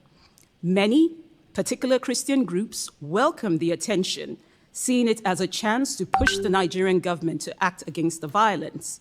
However, there are also concerns among many Nigerians, including Christians, that President Trump's threats of military action could also exacerbate existing political tensions. Public opinion surveys overall in Nigeria indicate a public consensus on the seriousness of the security challenges in the country, with many Nigerians valuing their diverse communities and believing in shared national unity over divisions. Now allow me to offer some concrete recommendations. First, to the United States government. It's important to engage deeply and broadly with communities across Nigeria.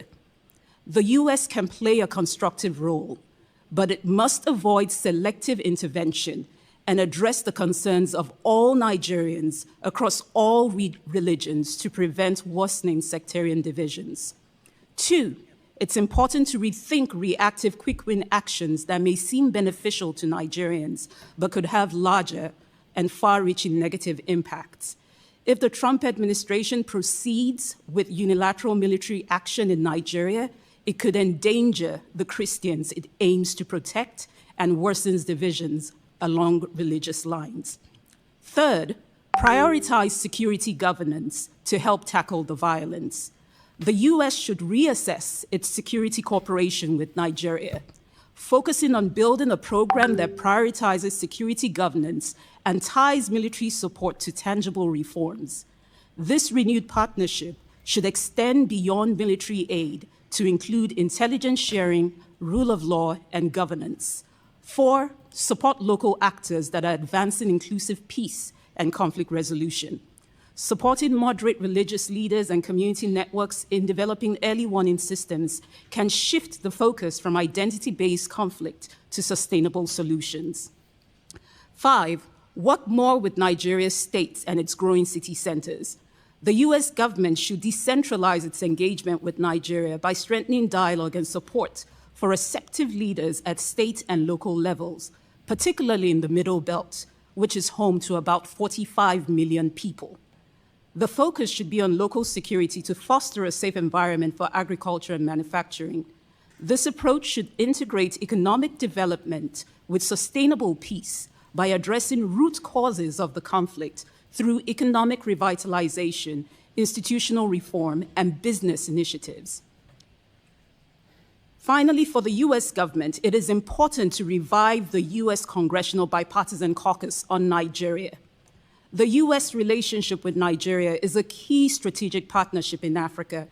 An active bipartisan congressional caucus will highlight this importance, foster discussions, and provide a platform for diverse perspectives to better inform legislative responses on various issues. Now, recommendations for the Nigerian government. It is important to appoint a Nigerian ambassador to the United States to improve its international engagement and manage narratives about its security realities. It's critical for President Tinubu to appoint a capable Nigerian ambassador to the US, as I also recommended in my testimony in March. Second, the Nigerian government needs to make accountability of both perpetrators and of the authorities central to the response. Nigerian citizens need justice, as criminality in the Middle Belt has increased due to impunity. The narrative of Christian genocide has gained traction because of years of mass killings without accountability, leaving many faith communities feeling abandoned. Third, Nigerian government needs to get serious about police reform. Nigeria's single federalized police force struggles to address the country's complex security challenges. The Tinubu administration needs to accelerate initiatives to improve citizen security, including the recruitment of 30,000 new police personnel he approved in June. The military in Nigeria is overextended. Many of them are handling duties that should be handled by the police. And it's essential to think about how the country reassigns police officers that are currently providing personal security to wealthy elites to focus more on the serious crimes. Next, coordinate federal and state action and messaging. Effective coordination so desperately needed among Nigeria's federal and state governments is often undermined by finger pointing, and this must stop. Finally, for the Nigerian government, it's important to start laying the groundwork for peaceful elections in 2027. Nigeria must address the use of religion as a trigger for electoral violence. The new leadership in its election commission presents a chance to restore public trust in the electoral system, promote responsible political behavior, and strengthen security and judicial processes. The violence in Nigeria has resulted in significant loss of life. However, addressing the country's complex security issues solely in religious terms and focusing on one group of victims is counterproductive. A fresh approach is needed both for Nigeria and the United States. Nigeria must tackle its institutional weaknesses in security, justice, and conflict prevention to effectively end the violence and hold perpetrators accountable. The U.S. should engage in open dialogue and cooperation, fostering a better understanding of Nigeria's complexities. Both countries can leverage current diplomatic tensions to strengthen their bilateral relationship and collaboratively address the wider threats of jihadist violence in Nigeria and the surrounding West Africa and Sahel region, as both nations have vital interests at stake. Thank you again for inviting me to testify, and I welcome your questions. Thank you so very much for your testimony. We do have a video I'd like to show. This is of Mrs. Akpen, a survivor of the Yelwada massacre. She lost 5 of her children. The baby in her hands is her one remaining child, but she and so many others who were slaughtered that day, her family. We hear from them, we hear from her, the priest in the picture, that the horror is, the PTSD from that is just unthinkable. And so I just want to, it's a very short but very powerful video. Good afternoon, good evening. It depends on where you're watching us from. I am Reverend Father Philip Apple, the coordinator of the Foundation for Justice, Development and Peace, FJDP, of the Catholic Diocese of Makurdi, Benue State, here in Nigeria. I am here with one of the survivors of the Yelwada massacre of 13th of June 2025 here in Nigeria, where we lost over 200 lives in a single night. So she is here to be witness as one of the survivors of that grave attack. So we'll listen to her.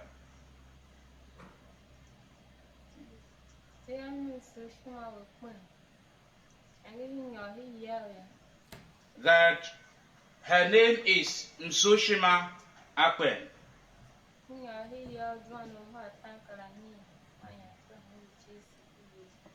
That when they went into sleep that fateful night, around 9 p.m., the Fulani terrorists attacked them where they were sleeping.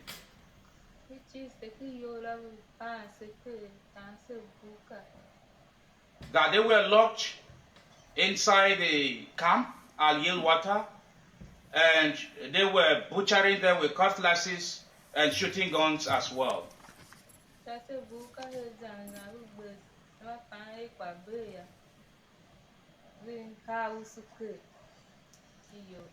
When they thought all had finished at some point in time, they poured petrol on the building, and majority of them were set ablaze.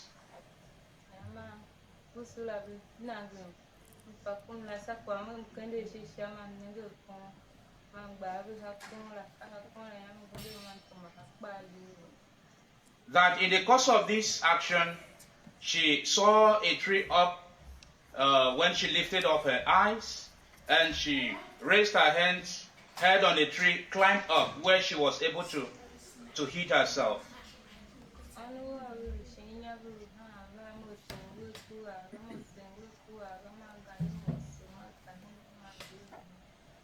that her 5 children that she left below were crying, and in her presence, they were being slaughtered by the terrorists.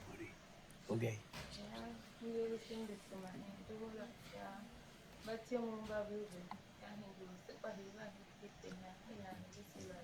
That she ran out into the bush at some point, and those who came for rescue would now bring her out of that place at some point, and she was able to witness the whole drama.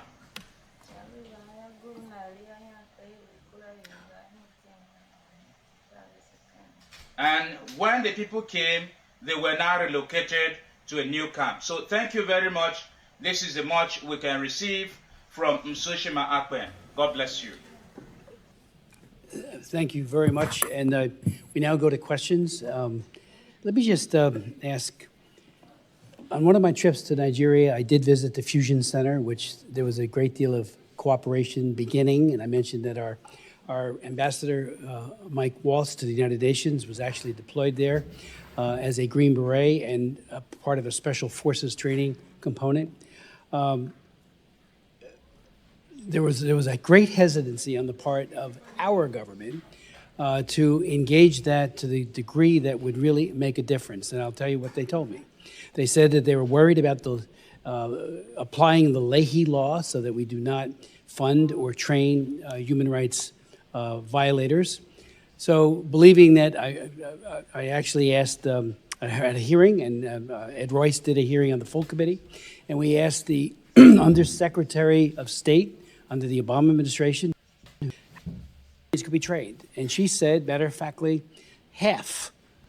We don't need half, but a large number, half would be, that could be trained in counterinsurgency. They wanted night vision goggles. They wanted intel to track down Boko Haram and these other then emerging groups, ISIS West Africa, for example, and it never really materialized the way it could have. Now, one of the hopes I have, and we hope many of us have, coming out of this, will be that there will be a renewed effort to, again, support human rights trained people, men and women who are not accused, and certainly that is a very difficult thing to prove one way or the other. The Leahy law is very hard to implement. And I sat through an actual session with a Foreign Service officer in Abuja.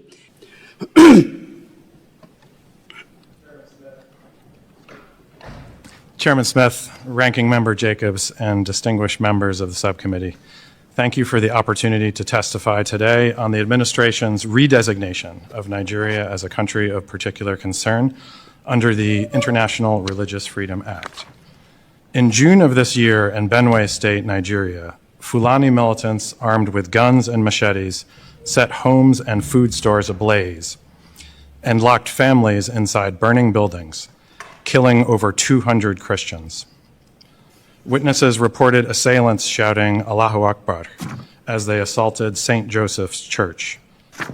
The Fulani militants targeted Christian farmers, many of them internally displaced persons, already seeking refuge from previous violence. Benue State Governor Hyacinth Ali recently warned that his state is, quote, under siege and being attacked by terrorists and bandits, highlighting the Nigerian government's failure to intervene. The scale and brutality of violence facing Christian communities is tragic and unacceptable. It represents a serious failing on the part of the authorities. Similarly, on December 23, 2023, a series of coordinated attacks began and continued into Christmas morning in Plateau State. The attacks resulted in hundreds of victims. Many were women, children, and elderly unable to flee. At least 8 churches were destroyed. Plateau State communities are still reeling today from the overt religious-based violence of those attacks and their unanswered calls for help. The Nigerian government must do more to protect its Christian citizens who are being targeted and killed. Terrorists, separatists, bandits, and criminal militias in Nigeria wreak havoc throughout the country, with ongoing attacks often deliberately targeting Christian communities. In addition to the violent Islamic extremism and banditry experienced in Nigeria's Middle Belt, there has been a surge in violent attacks across northern Nigeria by violent extremist organizations like ISIS West Africa, ISIS Sahel, Boko Haram, Jainim, and Al-Qaeda affiliate Ansaru, and Lakurawa.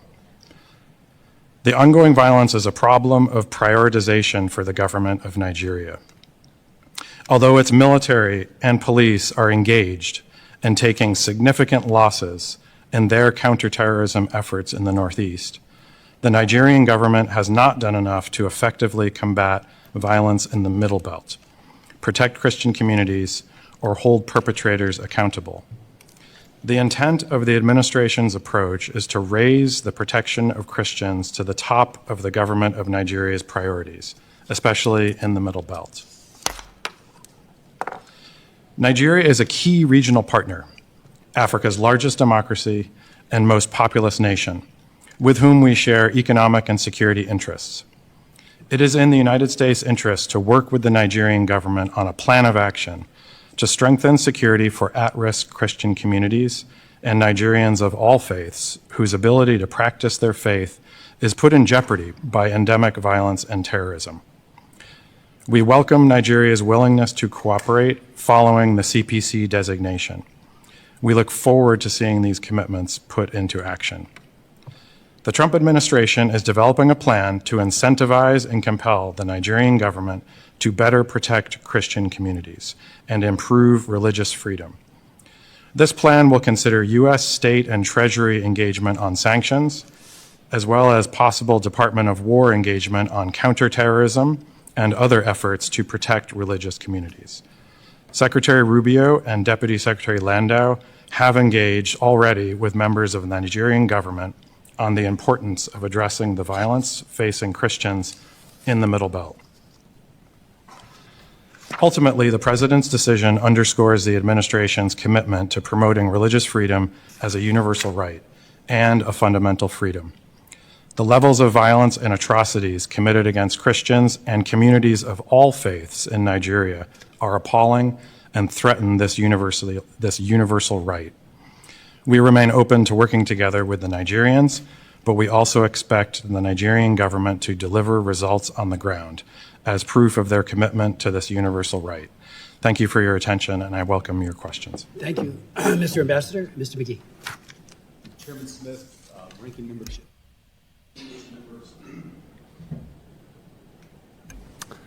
I'll start over. Chairman Smith, Ranking Member Jacobs, distinguished members of the subcommittee, thank you for the opportunity to join my colleague, Senior Bureau Official Pratt, to discuss the Trump administration's decision to redesignate Nigeria as a country of particular concern in accordance with the International Religious Freedom Act of 1998. President Trump's decisive action to designate Nigeria as a CPC made clear that the United States stands ready to champion the rights of Christians and protect them from religious persecution.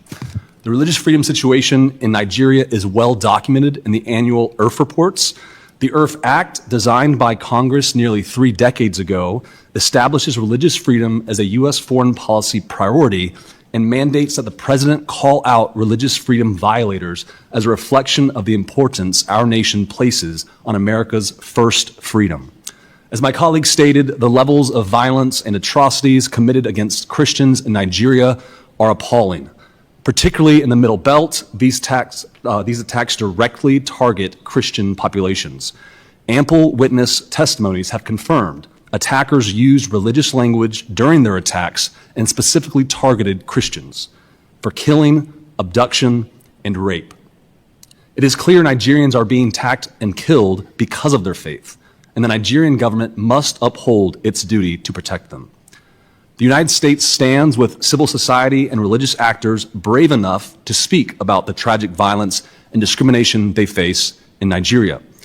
When Bishop Wilfred Anagbe and Father Remigius Eyula testified before Chairman Smith's hearing last March about religious freedom, these 2 courageous religious leaders reported they received threats rather than protection from the Nigerian government.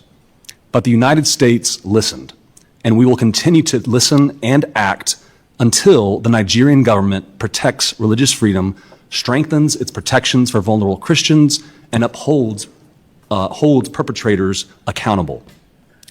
In addition to these failures, Nigerian officials also continue to prosecute individuals for alleged blasphemy, which stands in clear violation of Nigeria's obligation to safeguard free speech.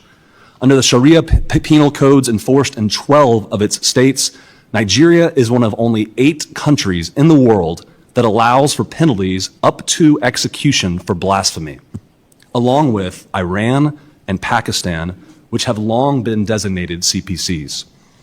When authorities detain individuals accused of blasphemy, the judicial process often takes years while they remain in prison, sometimes on death row. Mobs often take the law into their own hands with impunity. For example, in 2022, a mob killed Deborah Samuel Yakubu, a student of Shehu Shagari College of Education, Sokoto, in a heinous attack after she was accused of blasphemy. This young Christian woman's life was taken too soon, yet her murderers remain free. With horrifying reports of discrimination, abuse, torture, disappearance, and even the murder of individuals simply trying to practice their faith freely and safely, religious freedom is not an abstraction, but an obligation Nigeria must uphold.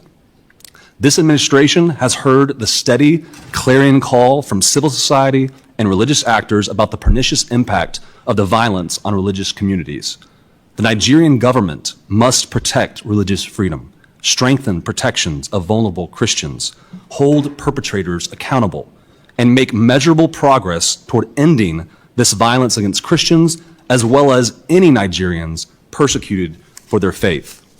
We greatly appreciate the committee's dedication to shedding light on the situation in Nigeria and support in advancing freedom, religious freedom, not just in Nigeria, but around the world. And I want to personally thank you, Chairman Smith, for your tireless efforts over the decades about religious freedom and, of course, other human rights abuses, including combating human trafficking. So thank you, Chairman Smith. I welcome your questions. Thank you so very much for your testimonies. The phrase incentivize and compel, which you used, Ambassador Pratt, I think is an excellent one. Last night, and I know others met with the delegation that traveled here, and I know they're meeting with you and other at state. The head of National Security Advisor, Rabuda, and his delegation, including the Attorney General, I raised the very significant issue of CPC is not forever. You can get off of it, and everybody who gets put on CPC, or especially including on the trafficking laws, and I wrote them, Trafficking Victims Protection Act, I wrote that in the year 2000. And I have met with more delegations who always say, not us. That's, somebody else is doing the trafficking, it's not us. There's always this culture of denial. And that goes for states that are our allies who get put on that list, and that includes CPC, and as well as countries that are not necessarily our allies, like China, which is both a Tier 3 country for trafficking and a CPC country, and has been from the very beginning of implementation of Frank Wolf's famous law, the International Religious Freedom Act of 1998. So it's such a familiar refrain. And it flies in the face of evidence, and evidence is what it's all about. The prosecutorial discretion that is not shown in Nigeria to go after and to deploy detectives and protection capabilities from the police, it's just not there. We hear it so frequently, and if it is there, show us. They always say, well, they're bandits, they're this, they're that. But what's the motivation behind Boko Haram? And I went to my opening statement, or would remind you, I kept asking the administration then, why do you keep dismissing that this isn't a radical Islamist organization called Boko Haram? Yeah, they hate moderate Muslims too. I've heard that, like I said, from many imams myself, and they certainly hate Christians and will kill them to procure their ends. So I just, we need to have that in all human rights. I found that be the case. The author of 2 laws on religious freedom. I did the Frank Wolf bill in 2016, which put entities of particular concern, a lot of other things into the law, working with Frank, who's in retirement. Wolf, that champion for religious freedom. And I got to tell you, every time I talk to a delegation, every single time, they deny it. Every time. And after a while, it's like, what's your denial going to be? So last night when I was talking to this high-level delegation, I know some of my colleagues met with them as well, I said, we're just looking for progress. We're standing with your oppressed people. These Nigerians are not Americans. We do have a very large diaspora. They're wonderful, many in New Jersey, but we're not talking about that. We're talking about in the country, and we stand in solidarity with the oppressed and not the oppressor. And we wrote in the original Religious Freedom Act, and this is very important because they say, well, we're not killing people, we're not doing, well, engaged in or tolerated. Tolerated, when you don't prosecute, when you don't protect, that's toleration, and that's written right into the law as a criteria for designation of CPC. So I know that's what you've done, and I thank you for your due diligence on this. And there are a lot of other groups, left and right, and Amnesty International keeps saying, and I've raised this with the ICC. I've had ICC prosecutors testify at my hearings, particularly on Nagorno-Karabakh, when they were using food as a weapon. We're not signatories to it, but it's out there. Well, Nigeria is.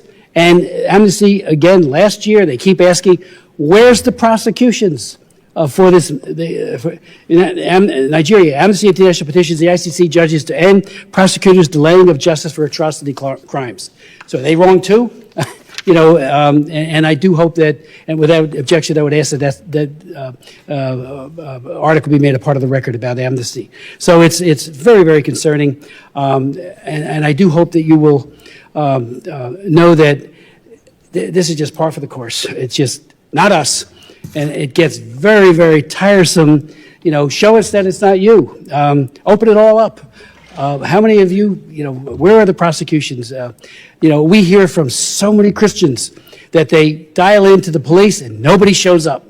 And then there's no investigation. One of my sons is a detective. You've got to do detective work. Find out who it is and put them into jail if they're guilty. And that's not happening. They give some numbers. I remember with Nicholas Ceausescu, when I fought against the Securitate, we used to have people coming around this place saying, oh, he has no religious freedom issues. He allows churches. He was crushing the Jewish as well as the Christian communities through his Securitate, the secret police of Romania. So it's like we just see seeing this reframe over and over again. So if you might want to comment on that, because again, my argument last night to that high-level delegation, we want you to succeed. We absolutely want you to rid yourself of this cancer that hates moderate Muslims and absolutely hates and kills as well Christians. Thank you, Mr. Chairman. Well, as you and I discussed yesterday, the designation, we hope, will sharpen minds and sharpen attention to the issue. As you mentioned, there is a delegation already here now in Washington this week, a very senior delegation. They'll be meeting with the Deputy Secretary of State. They're meeting with Department of War officials as well. And the Secretary of State has directed us at the State Department to work with the Nigerian government on an action plan and to set up a task force to address this issue and use all of the tools that are at our disposal to focus minds and focus attention on this issue. Thank you. As you mentioned, Chairman, this is not a new issue. This has been going on in Nigeria for several years. President Trump designated Nigeria in 2020, and the previous administration removed Nigeria as a CPC in 2021 and 2022 and 2023. And so a CPC designation, as my colleague just mentioned, focuses the minds of people in Nigeria. It puts the onus on the government of Nigeria to take action to protect its own citizens, including people of all faiths, not just Christians. Muslim communities are affected as well, other communities. And so the CPC designation is a step that starts a conversation that leads to greater engagement with the Nigerian government, because ultimately this is their responsibility.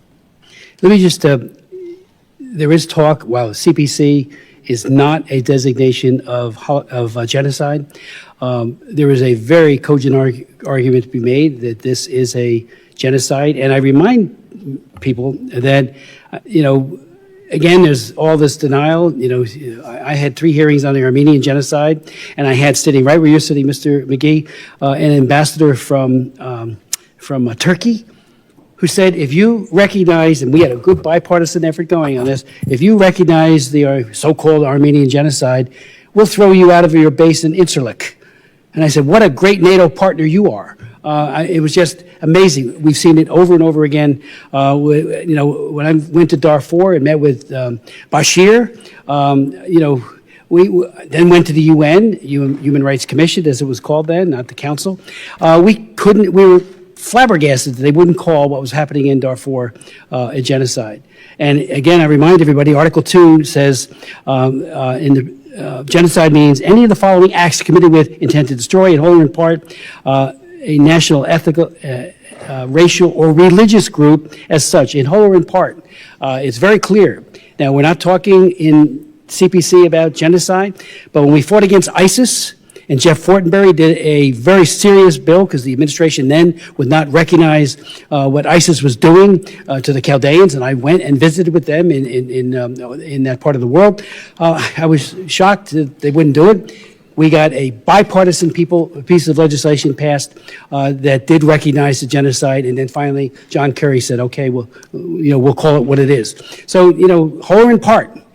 And that's what's happening here, at least in part. And the president did say he's worried about the extermination if it's allowed to continue onward. So I would like to ask, just for the record, the department has 7 positions vacant in our embassy in Nigeria, including individual rights, religious freedom reports, and the like.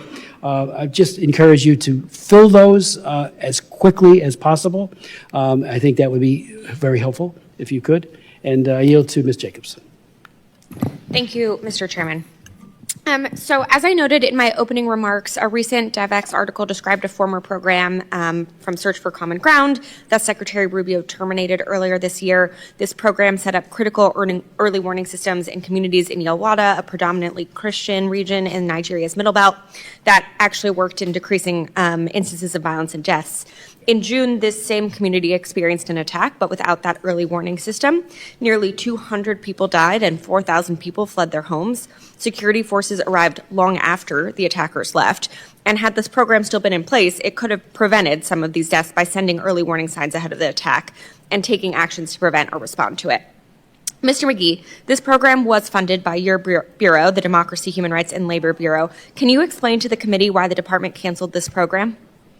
Thank you for your question, Ranking Member Jacobs. As Secretary Rubio has said time and again, America is the most generous country in the world, and we will continue to be the most generous country in the world.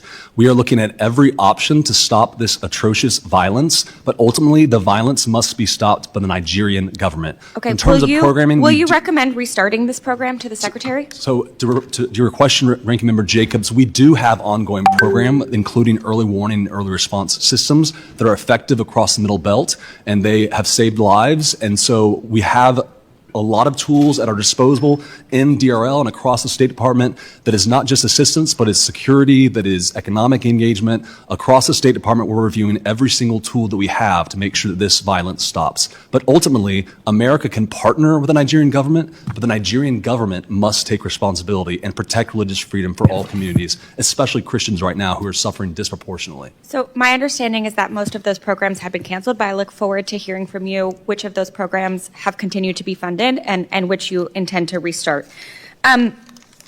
Earlier this month, President Trump posted on Truth Social threatening to cut off all aid to Nigeria and go into the country, quote, guns a-blazing, to, quote, completely wipe out terrorists. He ordered Secretary Hegseth to prepare for possible actions.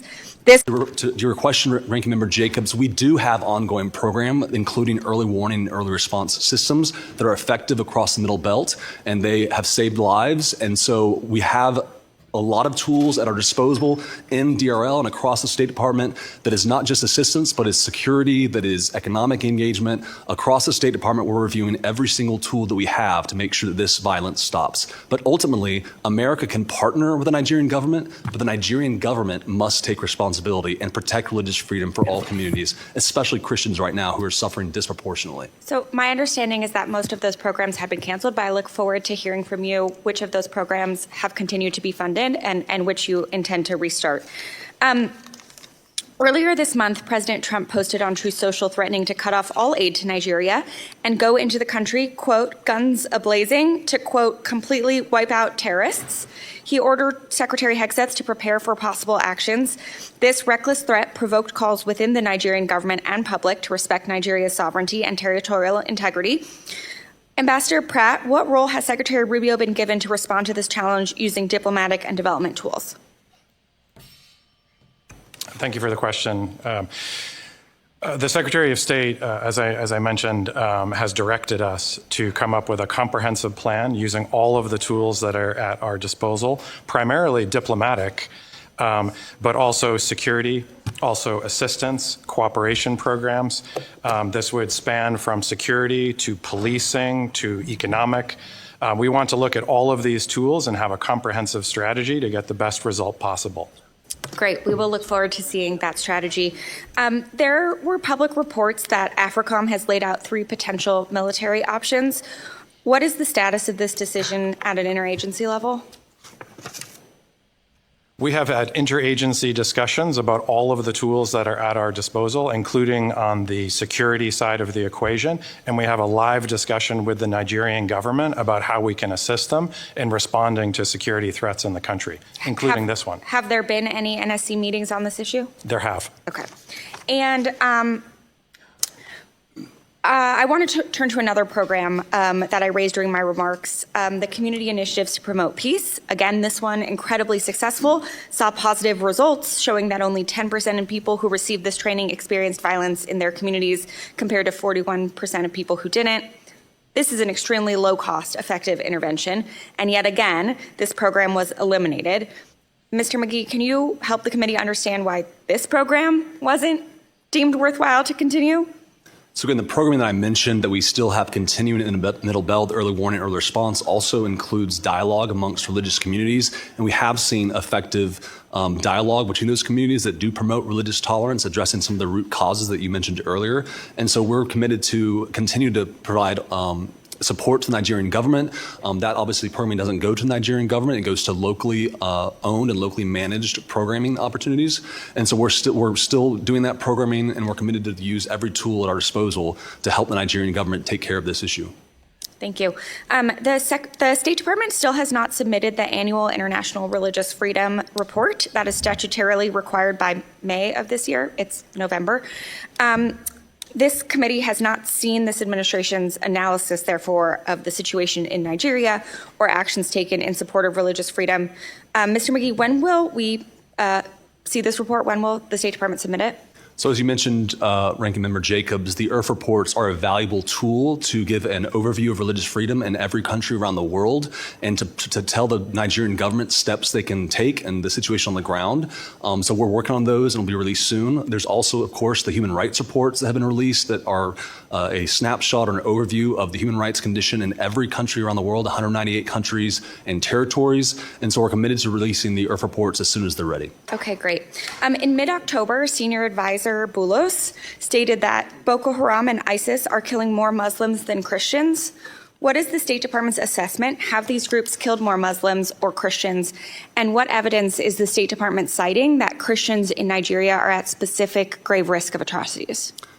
So President Trump has made clear that we are to respect and promote religious freedom for all communities. In Nigeria, there is a particular problem of targeting of Christians, and they have suffered a disproportionate number of killings compared to their population, especially in the Middle Belt.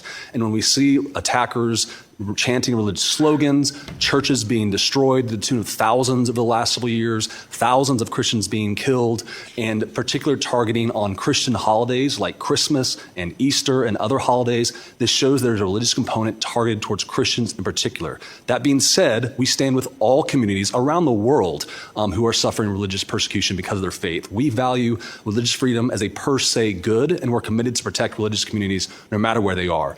As I think Chairman Smith mentioned in his remarks, of the thousands of Christians who have been killed this year around the world, the vast majority have been killed in Nigeria, which is a problem the government of Nigeria must take seriously. Okay. I disagree with your assessment, but I look forward to seeing the report that has it all laid out. Last question, Ambassador Pratt. Yesterday, President Trump announced this administration would start focusing on trying to end the war in Sudan. This is a welcome development, and I hope you all are successful.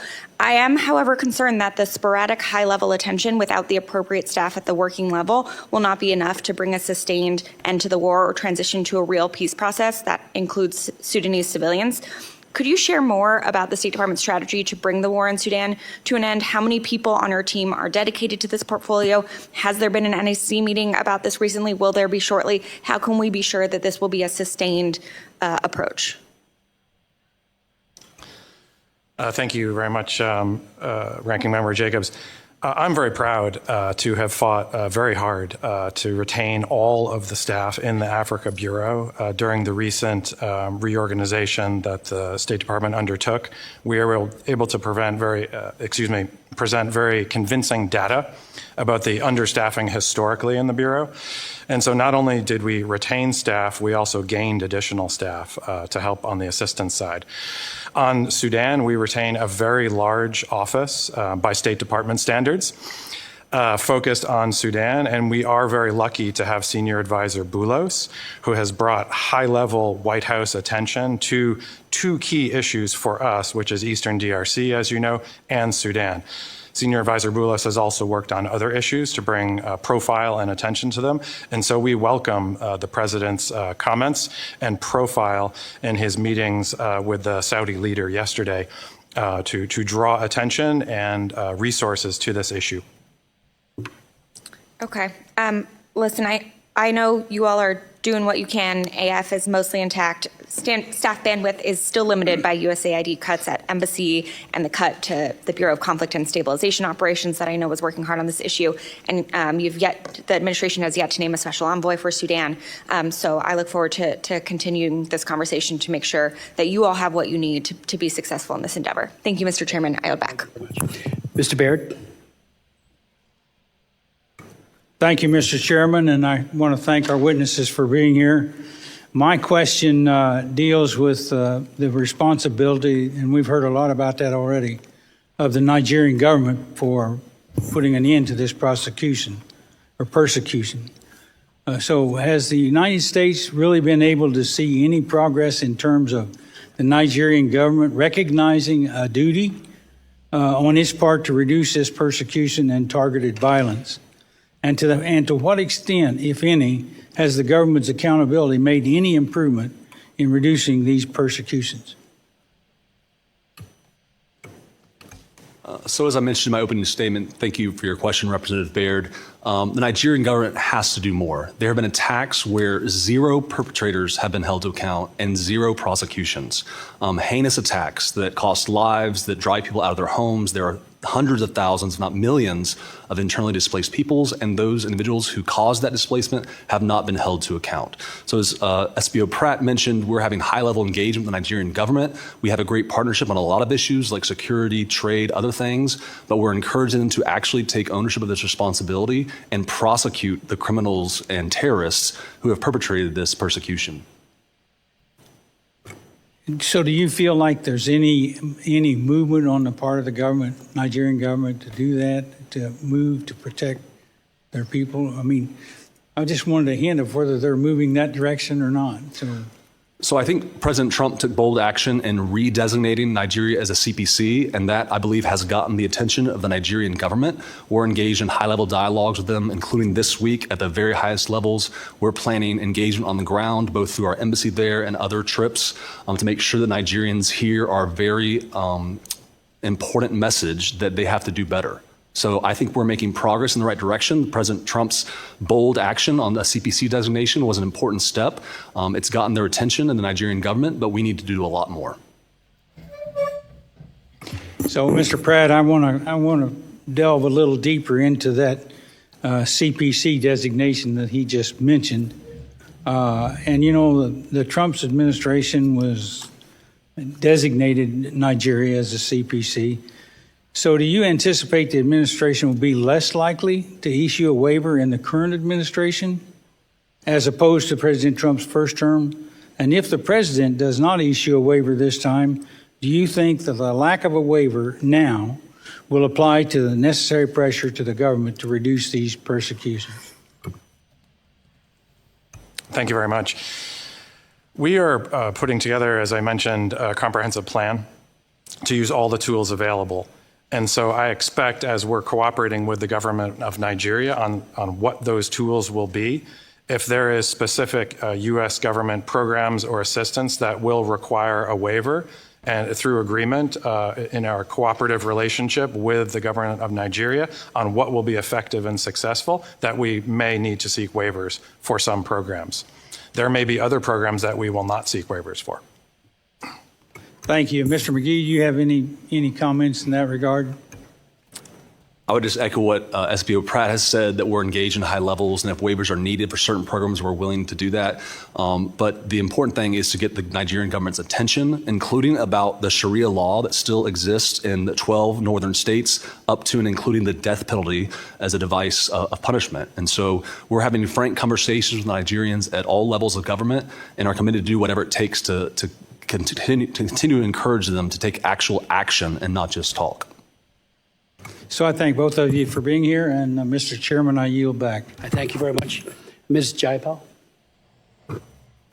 Thank you, Mr. Chairman. I want to thank our witnesses for being here this morning.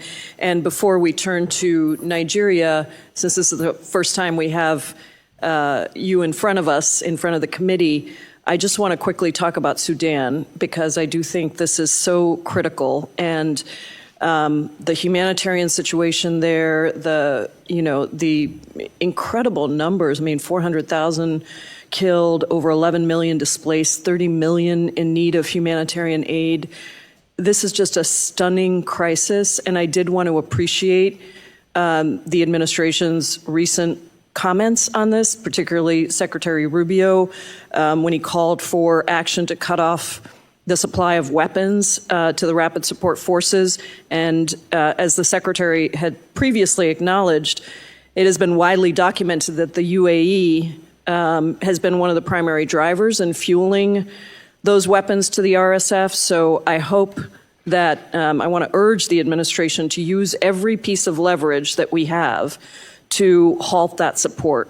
And I hope, Mr. Chairman, thank you for your leadership and for the ranking member's leadership on this issue. I hope that we can take up the bill from Representative Meeks and Representative Jacobs. I know it was on our agenda, but I think it's important for us to take up that bill at the earliest opportunity, because this is a moment for us, I think, to all focus on the horrific crisis there. So just want to urge you to do everything you can, and we are spending a lot of time on this issue. I have a lot of constituents who are directly impacted by this in the Sudanese diaspora. So thank you for that. The devastating levels of violence in Nigeria are clear, but I appreciate that people have also recognized it isn't just the persecution of Christians. This is persecution of multiple groups, and I think we have to be careful not to portray it just as persecution of Christians. That feels to me simplistic, and it doesn't account for the intersectional diversity of Nigeria. Certainly religion is a contributing factor to the violence, but a review by the Search for Common Ground found that in Nigeria's Middle Belt region, religion was not a primary driver of conflict. Instead, violence has been directed against both Christians and Muslims, regardless of religion, at the hands of armed terror groups like Boko Haram and ISIS West Africa, or fueled by differences in lifestyle between farmer and herder groups, compounded by climate change and governance issues. And so I want to start by saying I'm very concerned that a day after President Trump saw a clip on Fox News about the persecution of Christians in Nigeria, he threatened to go, quote, guns a-blazing in Nigeria and revoke all assistance. That would include all global health funding, despite Nigeria accounting for over a quarter of annual malaria deaths a year.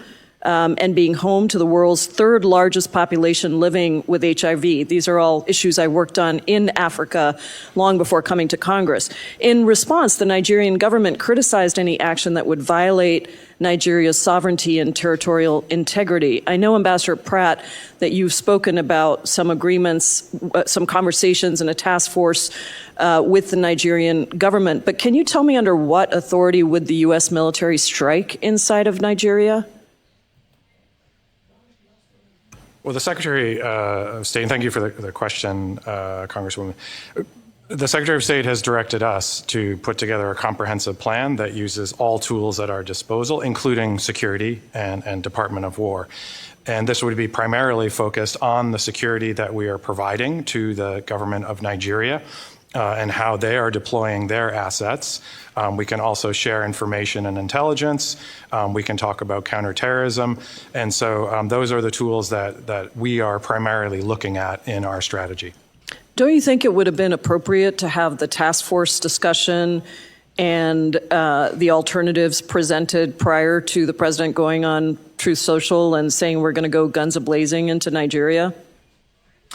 We've been working on these problem sets in Nigeria for a long time.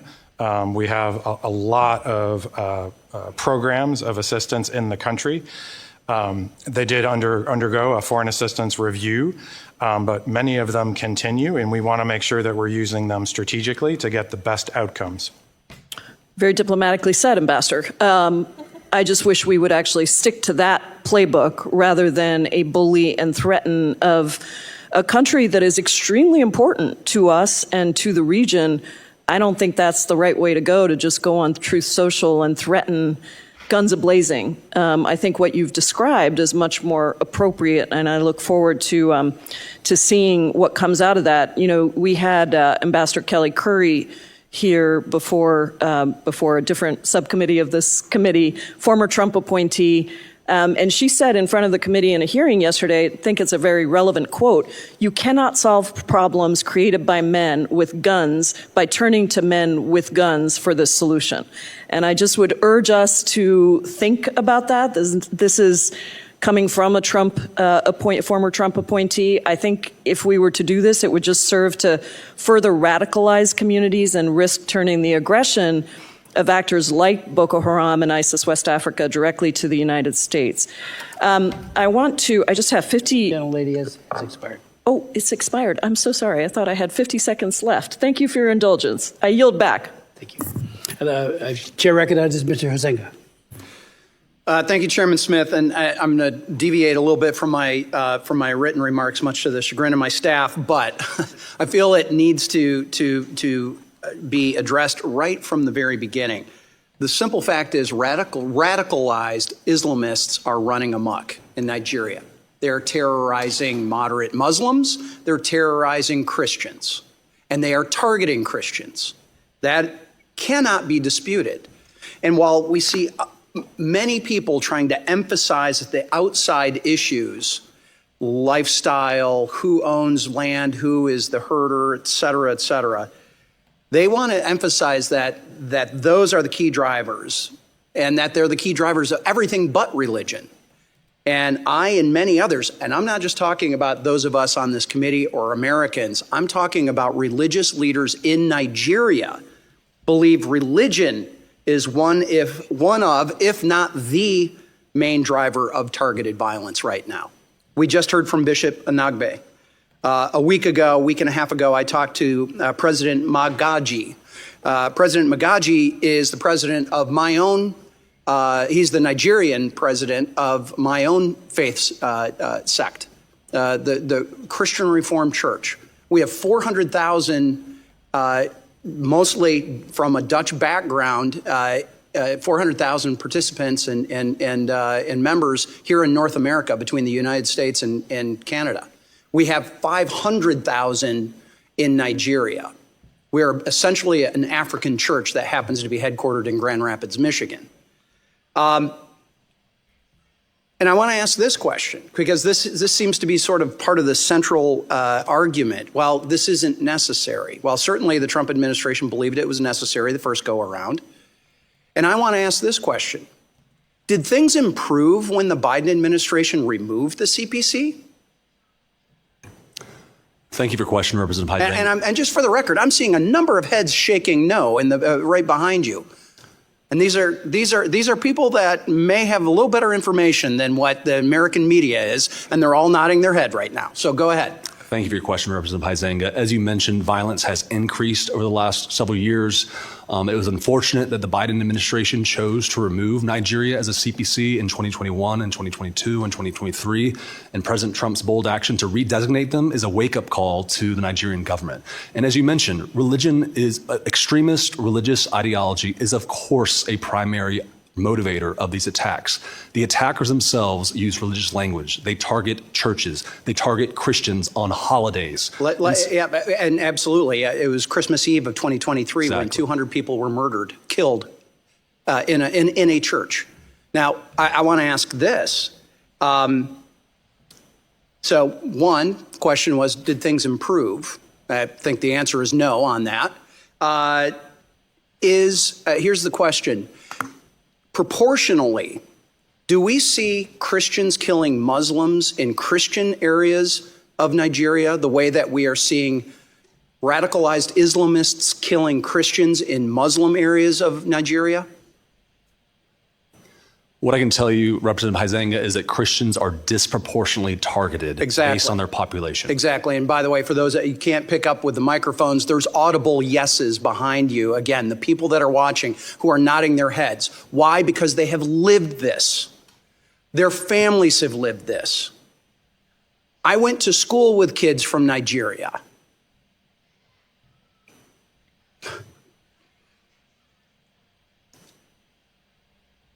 I've got neighbors who've been missionaries there, who have family there, who have friends there, who know this is going on. Yet we've got not just the mass media, we got people within Congress denying that this is happening, or certainly de-emphasizing it.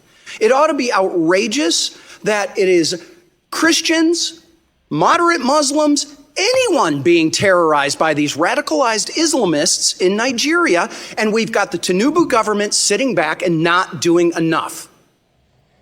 I recently just was interviewed by Nigerian television, Arise TV, and that was really their question. Is the Tinubu government doing enough? And I had to answer, no, they are not. And I do not understand how a delegation can come here to the United States and downplay and come up with all of these other excuses as to why this is allowed to happen. It should be rejected and should be called out for what it is. And I've got a couple of other questions that my time has expired that I'm going to have to go and ask for them in written responses. But one of them I need to highlight is in Benue State, there's 1.4 million people who are considered internally displaced. Understanding that the administration has supported refugee assistance in dozens of other countries since taking office, what humanitarian assistance support are you providing or plan to provide to the IDPs in Benue and Taraba states, where many of those Christian communities reside? And I'll have to take the answer in writing. And Mr. Chairman, with your indulgence, just to show the breadth of this, I want to submit for the record remarks from the chairman of the Financial Services Committee, French Hill from Arkansas, who also serves on the House Permanent Select Committee on Intelligence, the Intel Committee. And I serve as vice chair of the Committee of Financial Services. This is where many of those sanctions originate and the enforcement. And I will say this, sanctions are only as good as your willingness to enforce them. And as the chairman has pointed out, there are ways to get out of those sanctions. And that's through correct your behavior. So with that, Mr. Chairman, I'd like to submit the letter. Thank you. And with that, I yield back. Chair recognizes Mr. Jackson. Thank you, Chairman Smith. Thank you, Ranking Member Jacobs, and the distinguished members of the subcommittee. Thank you for convening this critical hearing. The crisis in Nigeria demands our clear-eyed attention, not political exploitation. I'd like to thank our esteemed panelists that have taken the time to come before us today. Thank you for your work on Africa on the ground, and at least one of you brings that experience. However, I must express my shock and, if you will, a bit of outrage that we are not putting into these top positions people who are directly from and represent the culture and the lived experiences of the African people. Currently, we still have unfulfilled positions that are very important, which demonstrates this administration's lack of sincerity towards moving us towards more dialogue as opposed to destruction. The Assistant Secretary for African Affairs has not been appointed or even nominated. The Senior Director for Africa at the NSC has not been appointed or directed for Middle East and African Affairs. I've had the honor of traveling to Nigeria now for 4 decades and meeting with Nigerians in the diaspora for decades as well. They are unequivocally some of the most tolerant, productive, and loving people that you will ever meet. We are speaking today about a nation of extraordinary promise and complexity, a country of nearly 240 million people, home to 250 ethnic groups and 2 major religions, Christianity and Islam, that have coexisted and built a society together for generations. The idea that this nation is simply engaged in a one-sided religious war, I believe, is a dangerous fiction. The current government, led by President Tinubu, a Muslim married to an ordained Christian minister, reflects this complexity. Out of the 9 top security chiefs, 5 are Christians, including the Chief of Defense Staff and the head of the Air Force. Nigeria is a diverse, complex democracy, and we must treat it as such. The suffering in Nigeria is immense. The insecurity is a major issue for all Nigerians. We must stand firmly with every victim and survivor. Violence against any person of faith is unacceptable. With approximately 8,000 civilians of all faiths killed so far this year, the pain felt by Christians and Muslim communities alike deserve our compassion and, again, not our exploitation. The truth is that Nigeria's wave of violence stems from a complex mix of ethnic, economic, external, and religious tensions. Boko Haram and other extremist groups have killed both Christians and Muslims indiscriminately. Communities across Nigeria, from farmers in Plateau State to herders in the north, have suffered unspeakable, staggering losses. To simplify this tragedy by calling it solely a Christian genocide, I believe ignores the full, difficult truth and the suffering of all Nigerians. Therefore, the answer, I believe, is not and will never be American bombs or boots on the ground. We have not given diplomacy an exhaustive chance. I have previously denounced the threat to deploy U.S. troops to Nigeria, calling it a dangerous overreach that risks reigniting colonial-era patterns of intervention on the African continent. We cannot allow the sudden interest in Nigeria's internal conflict to be a pretext for military action, when this same impulse was absent in the Sudan, in the DRC, or the Central African Republic. Furthermore, we must address the sheer hypocrisy of a military-first approach when non-military support has been repeatedly undermined. As the New York Times' Nicholas Kristof has rightly stated, Trump aid cuts kill more Christians than jihadists. Deep cuts to the USAID program and global food and health programs have severely limited America's ability to provide the kind of non-military support that was estimated to be saving the lives of more than 250,000 Nigerians each year. When you defund USAID and shut down peace-building initiatives, you leave communities vulnerable. You don't stabilize Africa with missiles. You stabilize it with schools, with clean water, with economic opportunity, with true partnership. The path to peace in Nigeria must come through dialogue, development, and dignity, not denomination. America should be a partner in healing, not a hammer looking for a nail. I urge this subcommittee to prioritize a diplomacy-first approach, fully fund our humanitarian aid and peace-building initiatives, and work with the Nigerian government to eliminate terrorist, criminal groups, securing a safer and more stable future for all Nigerians. Thank you, Mr. Chairman. I look forward to the testimony. I yield back. Thank you very much. Who's next? Mr. Fine. Chair recognizes Mr. Fine. Thank you, Mr. Chairman, and thank you for allowing me to participate today. You know, as I thought about what I would talk about today, I thought of a flag that I saw flown on October 7th, 2023. It said, "First we come for the Saturday people. Tomorrow we come for the Sunday people." And as we have this hearing today, I ask myself, how many countries are we going to allow this to happen in until we take it seriously? On October 7th, 2023, people yelling Allahu Akbar attempted to genocide the Jews. A few months ago, people yelling Allahu Akbar attempted to genocide the Druze in Syria. And here we are talking today about another group of people yelling Allahu Akbar trying to genocide Christians. How many countries are we going to have this happen to? How often are we going to allow this to be whitewashed and both siderists until we acknowledge that we have a serious problem that we have out there? You know, I want to thank President Trump for doing this.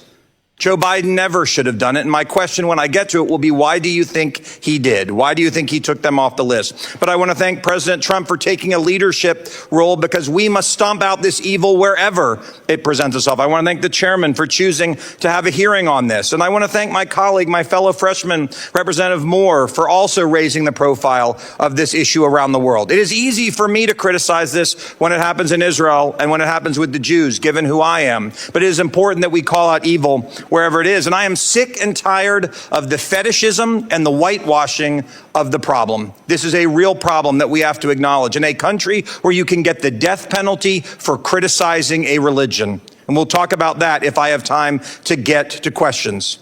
That is not okay. That is not acceptable. That is not a value that America should ever stand by and allow. We are allowed to have whatever opinions we want in this country, no matter how reprehensible they may be. We should demand that from others if they wish for our aid and assistance. But what I'm most tired of is the delusional belief that if we all just sit down around some sort of hypothetical drum circle, as I heard earlier, that we can resolve our differences. People are being killed, and it requires people to stand up and use force to keep them and to make them safe. I'd like to ask the ambassador, since 2009, it's believed 19,000 Christian churches have been destroyed. My question to you is, was that a coincidence? Were they just like randomly targeting buildings, and these 19,000 buildings happened to be churches, or were they targeted because they were churches? Thank you for the question, Congressman. As my colleague has said, and the Trump administration strongly believes that there has been a disproportionate number of attacks on Christian communities, which is the reason for the designation. Okay. And so let me follow up with this. Why do you think Joe Biden decided, given this was going on, we're all good, we're taking this away, everything's going to be fine now? What led to this delusional strategy that led to the deaths of Christian people? I can't speak to that decision. What do you think? I would say that there was probably a discussion around strategic interests, but the performance did not achieve the result intended, which is why this administration has made a decision that we need to see more performance in this area in terms of security for all Nigerians, but especially to tackle this particular problem. Okay. I'd like to ask Mr. McGee a question. What is the administration's position, and how strongly have you encouraged the Nigerian government as it relates to blasphemy laws? You know, this idea, you talked about problems that people are having there. They go to jail for years because of their words, because of their criticism. Not saying I agree with their criticism all the time, but all they're doing is they're not threatening anyone, they're not killing anyone, but somehow they go to jail for blasphemy, something unfortunately many people moving to this country want to impose on us here. What has the administration done to say to that, that's not okay, we're not going to abide by that? So it is unacceptable in a free and democratic society to have blasphemy laws, period. They are not only imposing on somebody's free speech, but they're also imposing on the right to practice their own religion freely. And when blasphemy laws are used as a tool by the mob, or bandits, whatever you want to call them, to attack Christians, it shows that blasphemy laws are a problem per se. It's one of the reasons, one of the many reasons why the Trump administration opposes these laws, and it's one of the reasons why Nigeria is on the CPC list, because these Sharia laws are being used as a bludgeon against Christians oftentimes. Well, I want to thank you both for being here, and I will close by thanking President Trump for being willing to go after Muslim terror wherever it rears its ugly head around the world. Thank you, Mr. Chairman. I yield back. Thank you, Mr. Fine. Dr. McCormick. Thank you, Mr. Chair, and thank you for having this hearing. Africa is an area of particular concern to myself, a person who's been deployed there a couple times on Marine Expeditionary Units, seen some horrible things. It was interesting to me when one of the caucuses here in this august House claimed that President Bush waited too long to go into a certain country to secure the capital of Liberia after a presidential exile because he didn't give a damn about Africans. Meanwhile, we stood by during the Clinton administration in '94 when I was in Entebbe, Uganda, waiting to go into Rwanda, while about 1 million people were killed in very similar fashion to what's happening right now. People are being hacked to death with machetes. I've seen some very graphic things of what's going on right now. People literally being dismembered by machetes. People digging their own graves and literally being just summarily executed. And yet the right thing to do is to continue with the diplomacy that's resulted in this all along to take them off the CPC. And this idea that this ever went away is ridiculous. We're right now considering selling arms to them, one of the most advanced attack helicopters, the AH-1 Whiskey, the Viper, or actually it's the Zulu. I'm very concerned with how that's going to be deployed and against whom. We've seen the integration of very, very radical people inside of the government agencies themselves. And we've seen this in Afghanistan. When I was in Afghanistan, we saw the same thing, where the bad actors actually get inside of the government agencies and turn upon their own people. Very concerning. We saw Tigran Gambarian, one of my constituents, taken hostage by the Nigerian government and held hostage for several months because of some business dispute they had with somebody in America. Bad acting on the Nigerian government's behalf.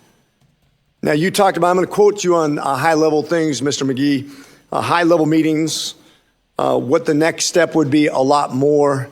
But I'm asking for specifics at this point because I've never seen generalities ever result in anything that's been of consequence.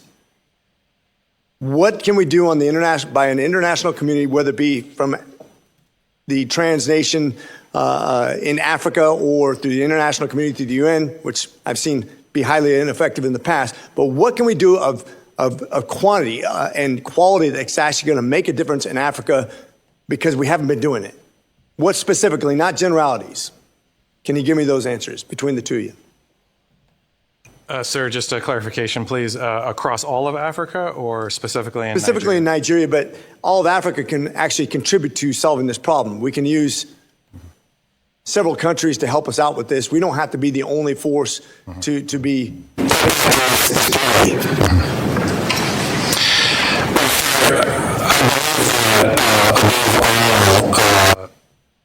Development and commercial investment in the continent can yield the best dividends, which is one of the reasons why this administration has focused so heavily on our commercial strategy in Africa. We rewrote the strategy and we've focused very heavily on delivering U.S. companies to the continent because we believe that they offer the best in terms of quality and can bring the most development. And it also delivers for the United States. We've focused very heavily on security, and AFRICOM has engaged heavily across the continent. So security is very important. Law enforcement is a very important piece of that as well. And so I'd say, as you look across the continent, the number one priority that I would place, because it lifts all boats, is the economic piece, and I'd focus on commercial. So the AFRICOM commander is a Marine, four-star, good friend of mine, and I understand what his limitations have been. You know, obviously, we don't want to be, if you're not invited into a country, it makes it much more difficult. I've seen the leverage we have economically, but I'm worried also about pushing them into Chinese arms, which they're ready and waiting to pilfer that country and its resources. What about how we deal with the international community coming in there and stabilizing it in a military fashion so that we can actually stop the violence? Because it doesn't seem like the government's being effective in that at all. The new AFRICOM commander, General Anderson, it's good to hear that is a colleague of yours, is highly capable, as you know, Special Forces. He's brought a lot of focus to the continent and how he would like to work with African governments, including Nigeria, on sharing information and on achieving better outcomes on the security side of the equation. And so he's been very, very engaged, and I believe will achieve results in terms of security on the continent. Okay, I'm just going to once again get back to the senator point that wasn't really addressed, but I hope is addressed. Yes, we need that financial leverage on them, and I think they will pay attention to that. We have their attention, but it's not finishing the race. We need to bring the international community on board to solve this in very tangible assets, because the violence is real, it's not stopping, and Nigeria does not seem to be taking this seriously. Thank you. With that, I yield. Thank you very much, Dr. McCormick. Mr. Oshatsky. Thank you very much, Mr. Chairman, and to our ranking member Jacobs, and to all our witnesses. Ambassador Pratt, thank you for your many years of service to our country. I'll just open by saying I am a man of deep faith. Jesus Christ is my Lord and Savior. I have no problem sharing that. I am also troubled by the state of religious freedom in Nigeria and around the world. So I want to be clear up front, violence against Christians in Nigeria is a serious issue. Christians are being massacred and communities are living in constant fear. But this suffering is not just confined to one religious group. Masad Boulos, President Trump's own senior advisor for Africa, recently said, quote, "People are suffering from all sorts of backgrounds. This is not specifically targeted at one group or other. Terrorism has no color and no religion and no tribe." President Trump's own senior advisor. Muslims and Christians alike have lived under the constant threat of extremist groups like Boko Haram and ISIS West Africa for far too long. And so the real story here for me is not about Nigeria's intent at the institutional level to persecute people based on faith. Instead, it's really an issue of capacity. The Nigerian government lacks the means to protect communities against groups that kill indiscriminately. To be clear, this does not abdicate the Nigerian government from responsibility. A government's duty is to protect its people. And when there's a failure to do so, whether that's neglect or corruption or governance, leaders must be held accountable. But capacity within Nigerian institutions maintain peace is a real question, and we should be asking what the U.S. is doing to help Nigeria build that capacity. Are we offering real partnerships or just threatening airstrikes and sanctions? Or instead, are we thinking about technical support, training, and investment in the institutions that prevent violence in the first place? So let's work together to fix what is broken, and I appreciate the ranking member for opening up this hearing with additional support options, and I want to thank, again, the chairman for convening this. On the issue of capacity, Ambassador Pratt, you've said that Nigeria needs to do more. If they don't have the capacity to do more, we should help with that. And so I want to know, I guess my question there is, does the State Department assess that the Nigerian government has the capacity to protect Christians and other religious groups from extremist violence? Nigeria is a very wealthy country, very populous country. We believe that this is a question of focus. There is a security problem in Nigeria, a very serious one, that we are trying to help the country address. And we have brought tools to the table in terms of U.S. programs and assistance. In particular, on the issue we're discussing today, we would like to see more focus on that particular issue, in addition to addressing the larger security question that you referred to. Okay, I look forward to working with you on that. One other issue that's important to me is youth and youth development. The U.S. Commission on International Religious Freedom's 2025 annual report recommended broad support for Nigerian civil society organizations. The U.S. has historically done that. A State Department-funded program in northeast Nigeria called Nigerian Youth Care brought together Christian and Muslim youth leaders to promote dialogue between those two communities. These programs provided Nigerian youth with mentorship and training on how to bridge religious divides. Unfortunately, that program was disrupted for months because of stop work orders, and the State Department did not grant the implementer an extension of the project at the end of the fiscal year. To either the ambassador or Mr. McGee, can you explain why this project did not receive a no-cost extension at the end of the year? And would you recommend to the Secretary to reinstitute this program to reduce violence and promote that interfaith dialogue? Thank you for your question, Representative. As I said earlier, the United States is by far the most generous country with our foreign aid, and we plan to still be the most generous country with our foreign aid, as Secretary Rubio has said. So some programming you mentioned, we actually have ongoing programming in my bureau that leads to early warning, early response systems that also includes dialogue between religious communities. As many members have stated, this is a complex problem. It's not one that can be addressed with one neat solution. There are, of course, like every human action, multiple drivers of this persecution, and there are multiple communities being affected, not just Christians, as you mentioned. Yeah. But we must tell the truth. That begins an honest relationship with the Nigerians, is to tell them that a lot of this violence is driven by religious persecution, religious extremist ideology. And so in terms of programming, we're committed to the programming that we have on the ground that is effective. It's saving lives, and we are reviewing every foreign assistance dollar at the State Department to make sure that taxpayer dollars are used effectively and actually helps people on the ground. That's great. I thank you both for your time and your testimony today. I look forward to following up on those programs with you. And with that, Mr. Chairman, I yield back. Thank you. I'd like to now recognize Mr. Moore.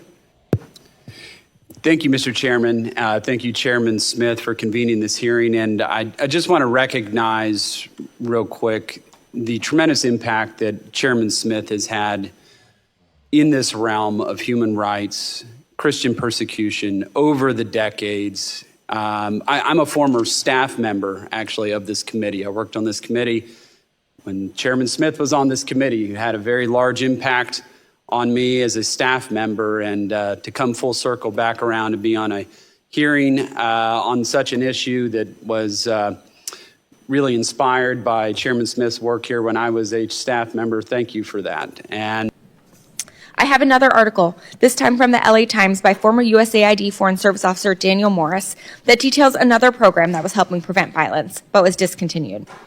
Mr. Chairman, I ask unanimous consent to submit for the record an LA Times article titled "Trump Cuts Nigeria's Aid Back in March. Now He Wonders Why It's So Violent." Thank you. This article discusses a program called the Community Initiatives to Promote Peace that operated in northern Nigeria. It trained community elders, including religious and tribal leaders, in conflict resolution, and the results were impressive. After giving one group training and making another one a control group for 6 months, each group was asked if their communities experienced violence. Here's what the article says. Only 10% of people in communities that received negotiation training and dialogue meetings said yes, compared to 41% of people in communities that hadn't. The Nigerians in the treatment group reported feeling more secure, more likely to walk around their communities, and less likely to avoid certain areas than those in the control group. We don't always see these kinds of results. So the fact that we were and the administration eliminated this program is incredibly short-sighted and counterproductive given their apparent interest in this issue. So if we want the United States to help prevent and address conflict in Nigeria, we can't pull back and eliminate our tools like President Trump has done. I urge the administration to reverse these decisions, nominate people at senior levels to work on Africa issues, and commit to working on this seriously, not just through a few Truth Social posts. So I look forward to hearing the testimony of Ambassador Pratt and Deputy Assistant Secretary McGee on what the State Department is planning to do to address the violence in Nigeria and how it plans to partner with Nigeria on doing so. And lastly, while I'm glad we have our witnesses here to discuss Nigeria today, I would be remiss to not also raise Sudan, since this is our first time with the State Department witnesses in front of the subcommittee this Congress, and we still have not had a budget hearing. The situation in Sudan is horrific. And while I'm glad to see this war finally getting high-level attention from President Trump, I look forward to hearing from Ambassador Pratt about what the department's plan is to both make a deal that brings a lasting end to the war in Sudan and invest in a real peace process for the Sudanese people. Thank you. I yield back. We will now receive a testimony from Bishop nnamdi. He is leaving for a major speech in Germany, and we'll miss his flight if we if we wait until thankfully our two very distinguished witnesses from state have agreed, because normally the protocol is they go first, and I do thank them for that. But I'd like to welcome Bishop Nnamdi back. He gave very compelling testimony back in March, and we all appreciated that very much. But he is in Benue State. He was ordained a Catholic priest in August of 1994, and Pope Francis elevated him to bishop in 2014. So, Bishop Nnamdi, the floor is yours. Thank you very much, Mr. Chairman, Congressmember Chris Smith. The Most Reverend Wilfred Chikwa Nnamdi, Bishop of the Catholic Diocese of Makurdi, Benue, Nigeria. Before the House Committee on Foreign Affairs, African Subcommittee, November 20, 2025. President Trump's redesignation of Nigeria as a country of particular concern, CPC, a serious, well-founded wake-up call. I am here this evening talking that because I have the privilege of witnessing, the privilege of experiencing. I'm not talking as a privilege of opinion. Mr. Chairman, ranking members, distinguished members of the subcommittee, thank you for inviting me back to testify on the escalating crisis of Christian persecution and genocide in Nigeria. 6 months ago, precisely on 13th March 2025, when I last appeared before this committee, I warned that the situation was there and demanded urgent attention. Tragically, the past half year has proven those warnings understated the continued attack on vulnerable Christian villages by the Fulani ethnic militia and their counterparts, both in the Middle Belt of Nigeria and elsewhere in the country. Since my testimony in March 2025, credible reports from organizations monitoring religious freedom, including Open Doors and our own Justice, Development and Peace Commission in Makurdi Diocese, have documented continuing attacks on Christian villages, especially in the Middle Belt states of Benue and Plateau, perpetrated by the Fulani militia. Thousands more have been. My own village of Aondana in Gwe West local government was attacked and several of my relatives killed on May 22nd, 2025. An entire convent of Reverend Sisters of the Clarisha Missionary was displaced, along with the local Catholic parish. Within the days following that attack, nearby villages like Naka also witnessed attacks. In fact, on the 24th May 2025, one of my priests, Father Solomon Atongu, was shot and left to die in the pool of his blood, while those traveling with him were abducted. Though he survived the attack, he is unable to walk freely because he has a broken bone. A few weeks before, on Palm Sunday, April 13, 2025, with the attack occurring late that night into the early hours of April 14th, Fulani militants launched a coordinated assault on Christian communities in Plateau State, Nigeria, primarily targeting the village of Zike in the Basa local government area near Jos. This incident was part of a broader wave of violence in the region during Holy Week, targeting Christians as they prepare to celebrate one of the most holy, important feasts in our church.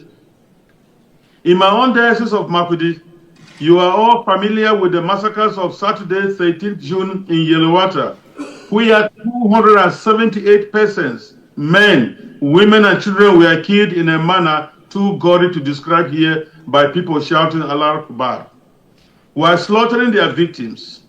It took the prayers of the Holy Father Pope Leo XIV on Sunday, June 14th, for the government in Nigeria to even acknowledge this evil.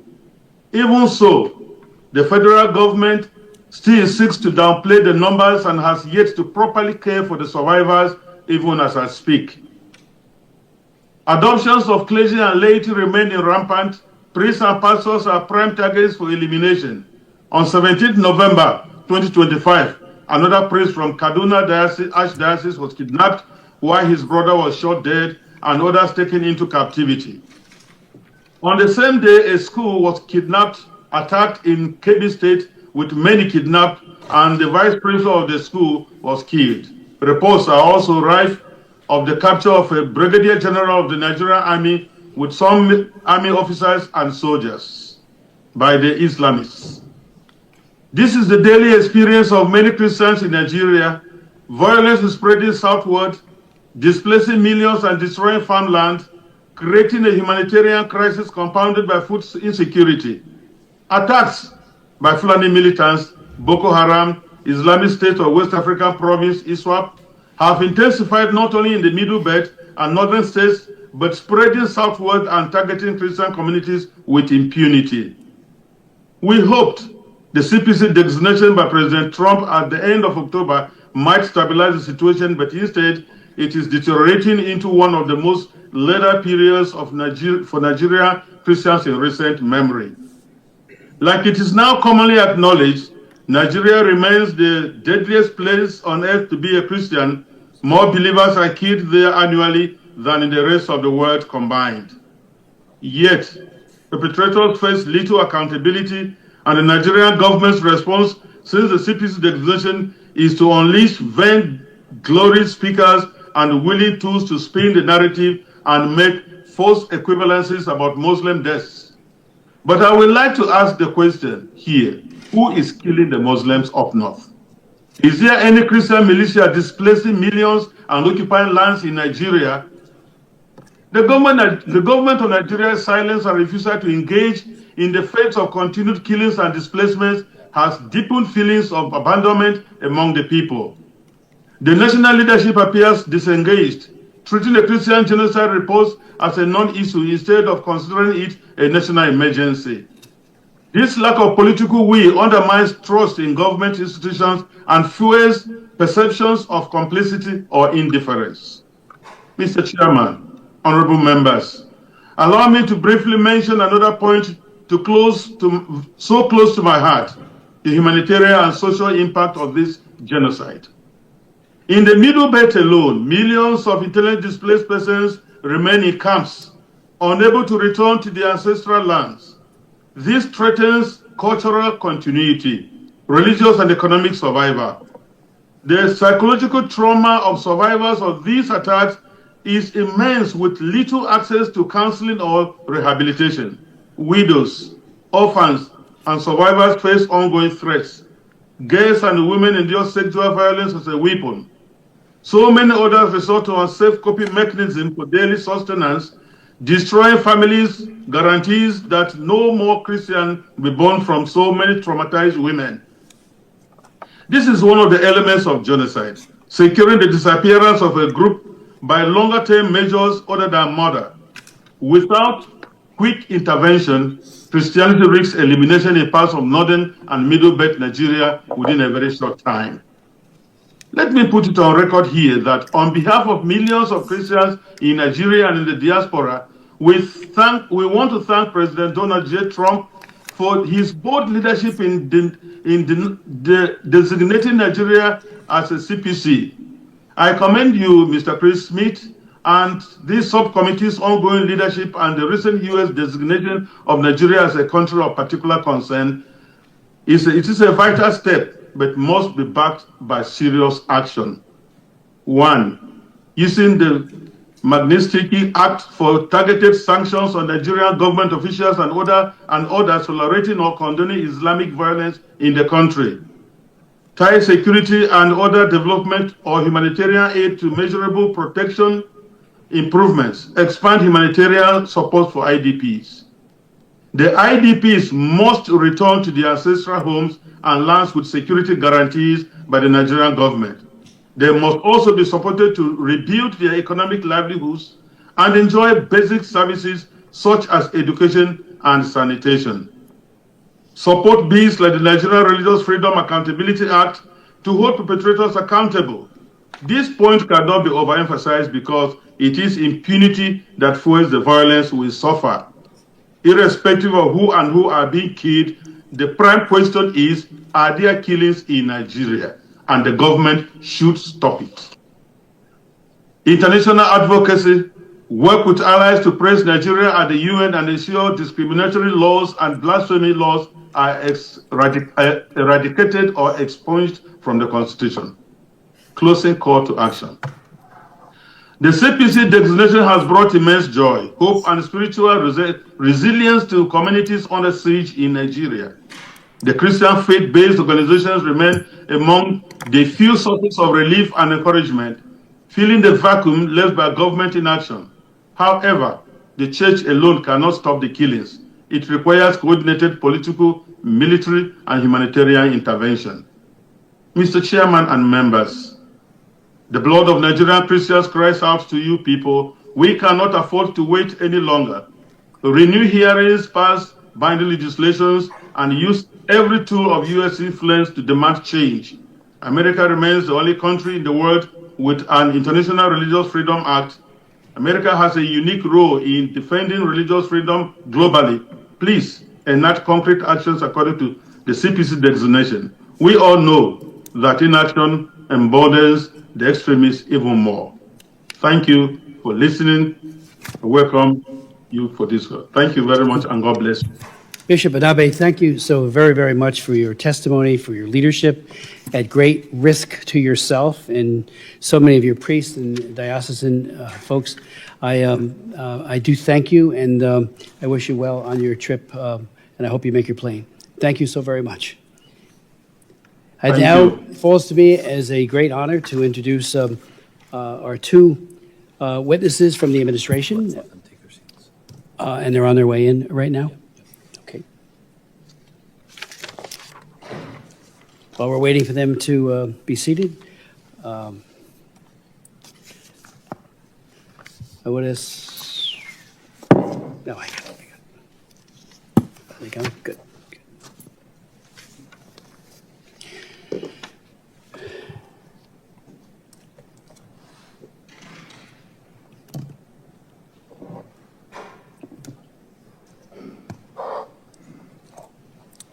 Thank you so much, gentlemen, for being here. And let me introduce Ambassador Jonathan Pratt, who is the Senior Bureau Official for the Bureau of African Affairs. From January 2023 to 2025, he served as the Bureau's Principal Deputy Assistant Secretary. Prior to that, he was U.S. Ambassador to Djibouti from 2021 to 2023. He is a recipient of the Presidential Rank Award, a Distinguished Honor Award, the Director General's Award for Reporting, and the James Clement Dunn Award for Excellence, and he has spent a lifetime working very effectively on African issues. Thank you, Ambassador Pratt, for being here and testifying. Then we'll hear from Jake McGee, who joined the Department of State in April of 2025 as Deputy Assistant Secretary in the Bureau of Democracy, Human Rights, and Labor. Prior to joining, Senator Cruz and I introduced legislation that would redesignate Nigeria as a country of particular concern. And again, of course, very disappointed to see that that was revoked during the Biden administration and the steps back that has caused there. I want to ask, Daniel Ada is from Benin. He's as a candidate for president. I just visited with him. He's a friend of mine. I was asking him, since Benin is right next door to Nigeria, what are we seeing in the surrounding areas? Are we seeing some of the same attacks and atrocities in other countries? And is there any sort of coalition? I know the Nigerian government is acting like this isn't happening, but is there any sort of coalition being led by us or within the region to fight back and to push back? You know, I appreciate Mr. Moore's comments about disarming the jihadists and those who are attacking, but is there any discussion about arming the innocent as well, as in making sure that they have the ability to defend themselves with their local law enforcement and is local law enforcement working for them? So a couple of questions in there, but I'd be happy to hear from either one of you. Thank you, Representative. The security problems, very, very serious ones that exist across the littoral states of Africa are common and are shared, especially in the north, as we see more and more terrorist insurgent action. And so this is a shared problem. We at the State Department, but especially the Department of War and AFRICOM, have focused very heavily on sharing intelligence and trying to create the type of cooperation that you referred to between those countries, so that they're sharing information, using best practices, sharing intelligence with each other to be more effective. In terms of the particular problem that we are discussing today, this targeted attacks against Christians, it is most acute in the middle belt of Nigeria. So guys, that was it. The presentation is going well. I'm so happy that the US is really, standing tall in all this, trying to help Nigeria. It's our problem, it's not their problem. But when it continues, it's going to affect other neighboring countries, and it's going to bring the stability to the world. And that's why they need to nip it to the bud. I'm really so happy that the US is really coming out to intervene. Now, let me take you through some of the reactions from Nigerians. I shared with you a video. There is also a breaking news that terrorists invaded a Catholic school in Niger, abducted students in Niger State. That is another breaking news. Bandits invaded another Catholic school in Niger, abducted students. So guys, this country is in a mess. I mean, this country is finished. So I just pray that things will get better in this country, Now, I'm watching a video where somebody was saying that Tinubu came at the right time. He's tackling corruption. You can imagine the US is even worried that the corruption in Nigeria is one of the challenges, It's one of the challenges that Nigeria is having, corruption.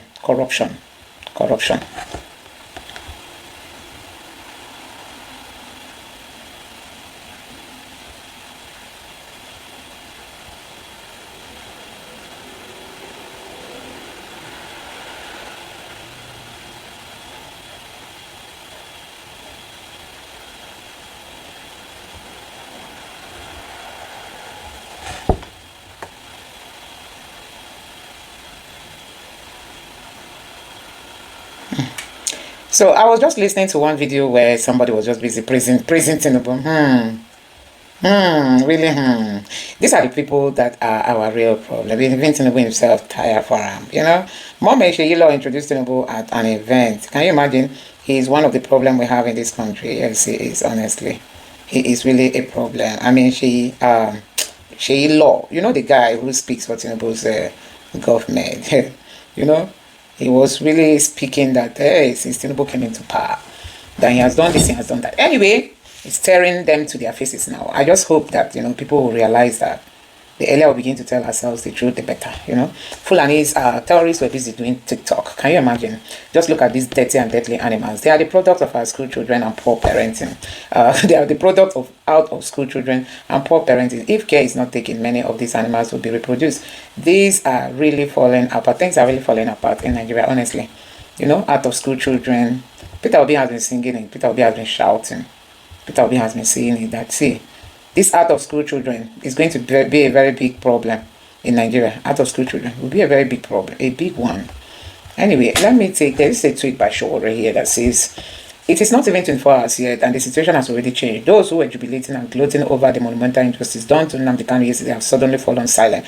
The world has not awoken to the heinous crime committed against nnamdi Kanu, and the very foundation of the injustice are being exposed and discussed openly. Once again, Nigeria is confronted with the unconfrontable truth that in this federation, some are treated as more equal than others. A handful of people in power believe they can ride roughshod over millions, weaponizing and compromising institutions of Nigerian state to enforce their will. But I warned before and I warn again, this shall not stand. It shall not stand. That is Showore's stance on nnamdi Kanu. He said it yesterday after nnamdi Kanu was jailed, sentenced, that honestly, he knew the judgment was already written before now, that the decision has already, it's a political decision, that Tinubu is listening to some of these political people, possibly, I'm saying possibly from the north, because the north would not want nnamdi Kanu to be working freely, so that they won't have, so that he will not stop them from Islamizing Nigeria. Nnamdi Kanu is a very tough guy. With him, Nigeria cannot be. Instead of the Yorubas to even hinge on nnamdi Kanu, he can dare anybody, not in fighting, but he speaks truth to power. He's not afraid of anybody and all that. So the Tinubu's government doesn't really like anybody telling them the truth. This debate is going on. Anyway, Abayo Nonoga tweeted a section of that, and they are saying that the Tinubu's government is a real liar. So this is all you took from what he said. Now it's clear you are defending the insecurity in Nigeria instead of seeking immediate solutions. So guys, the fact is clear, you know.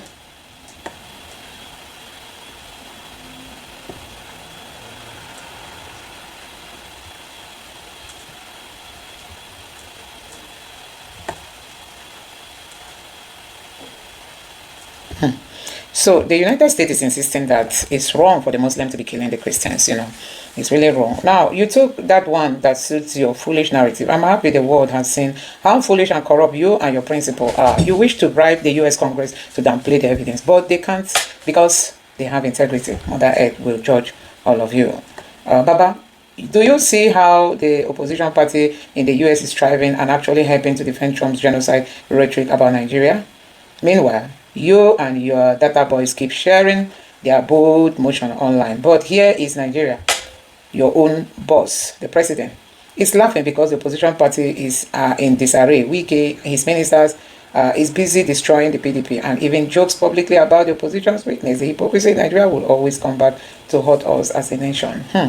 It's really powerful, honestly. Tinubu sending emissary abroad to deny there is no Christian genocide. Meanwhile, the killing and abduction continue. Trump said fix the situation, but they left the situation to cry about who asked them to fix it.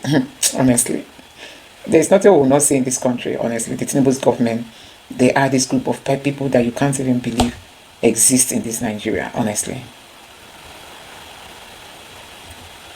Mr. Bayo Ononuga, it might interest you to know that today Trump said seditious behavior is punishable by death. For the dumb IPOB agitators that mean stirring people to resist their government, working with outsiders against your own country, and spreading messages that fuel unrest. Trump even reposted a comment calling to hang them. This has caused outrage as seen in the address by the U.S. minority leader, especially over Trump's message to execute Democratic members of the Congress. All this is happening while Trump and Dom Nikki are openly supporting, encouraging the same seditious behavior in Nigeria, just like they did in Libya. The hypocrisy couldn't be more evident. Anyway, this person is I'm just reading through some of the reactions to Bayo Ononuga's tweets on all this. Anyway, guys, let me know your thoughts in the comment section below. Thank you.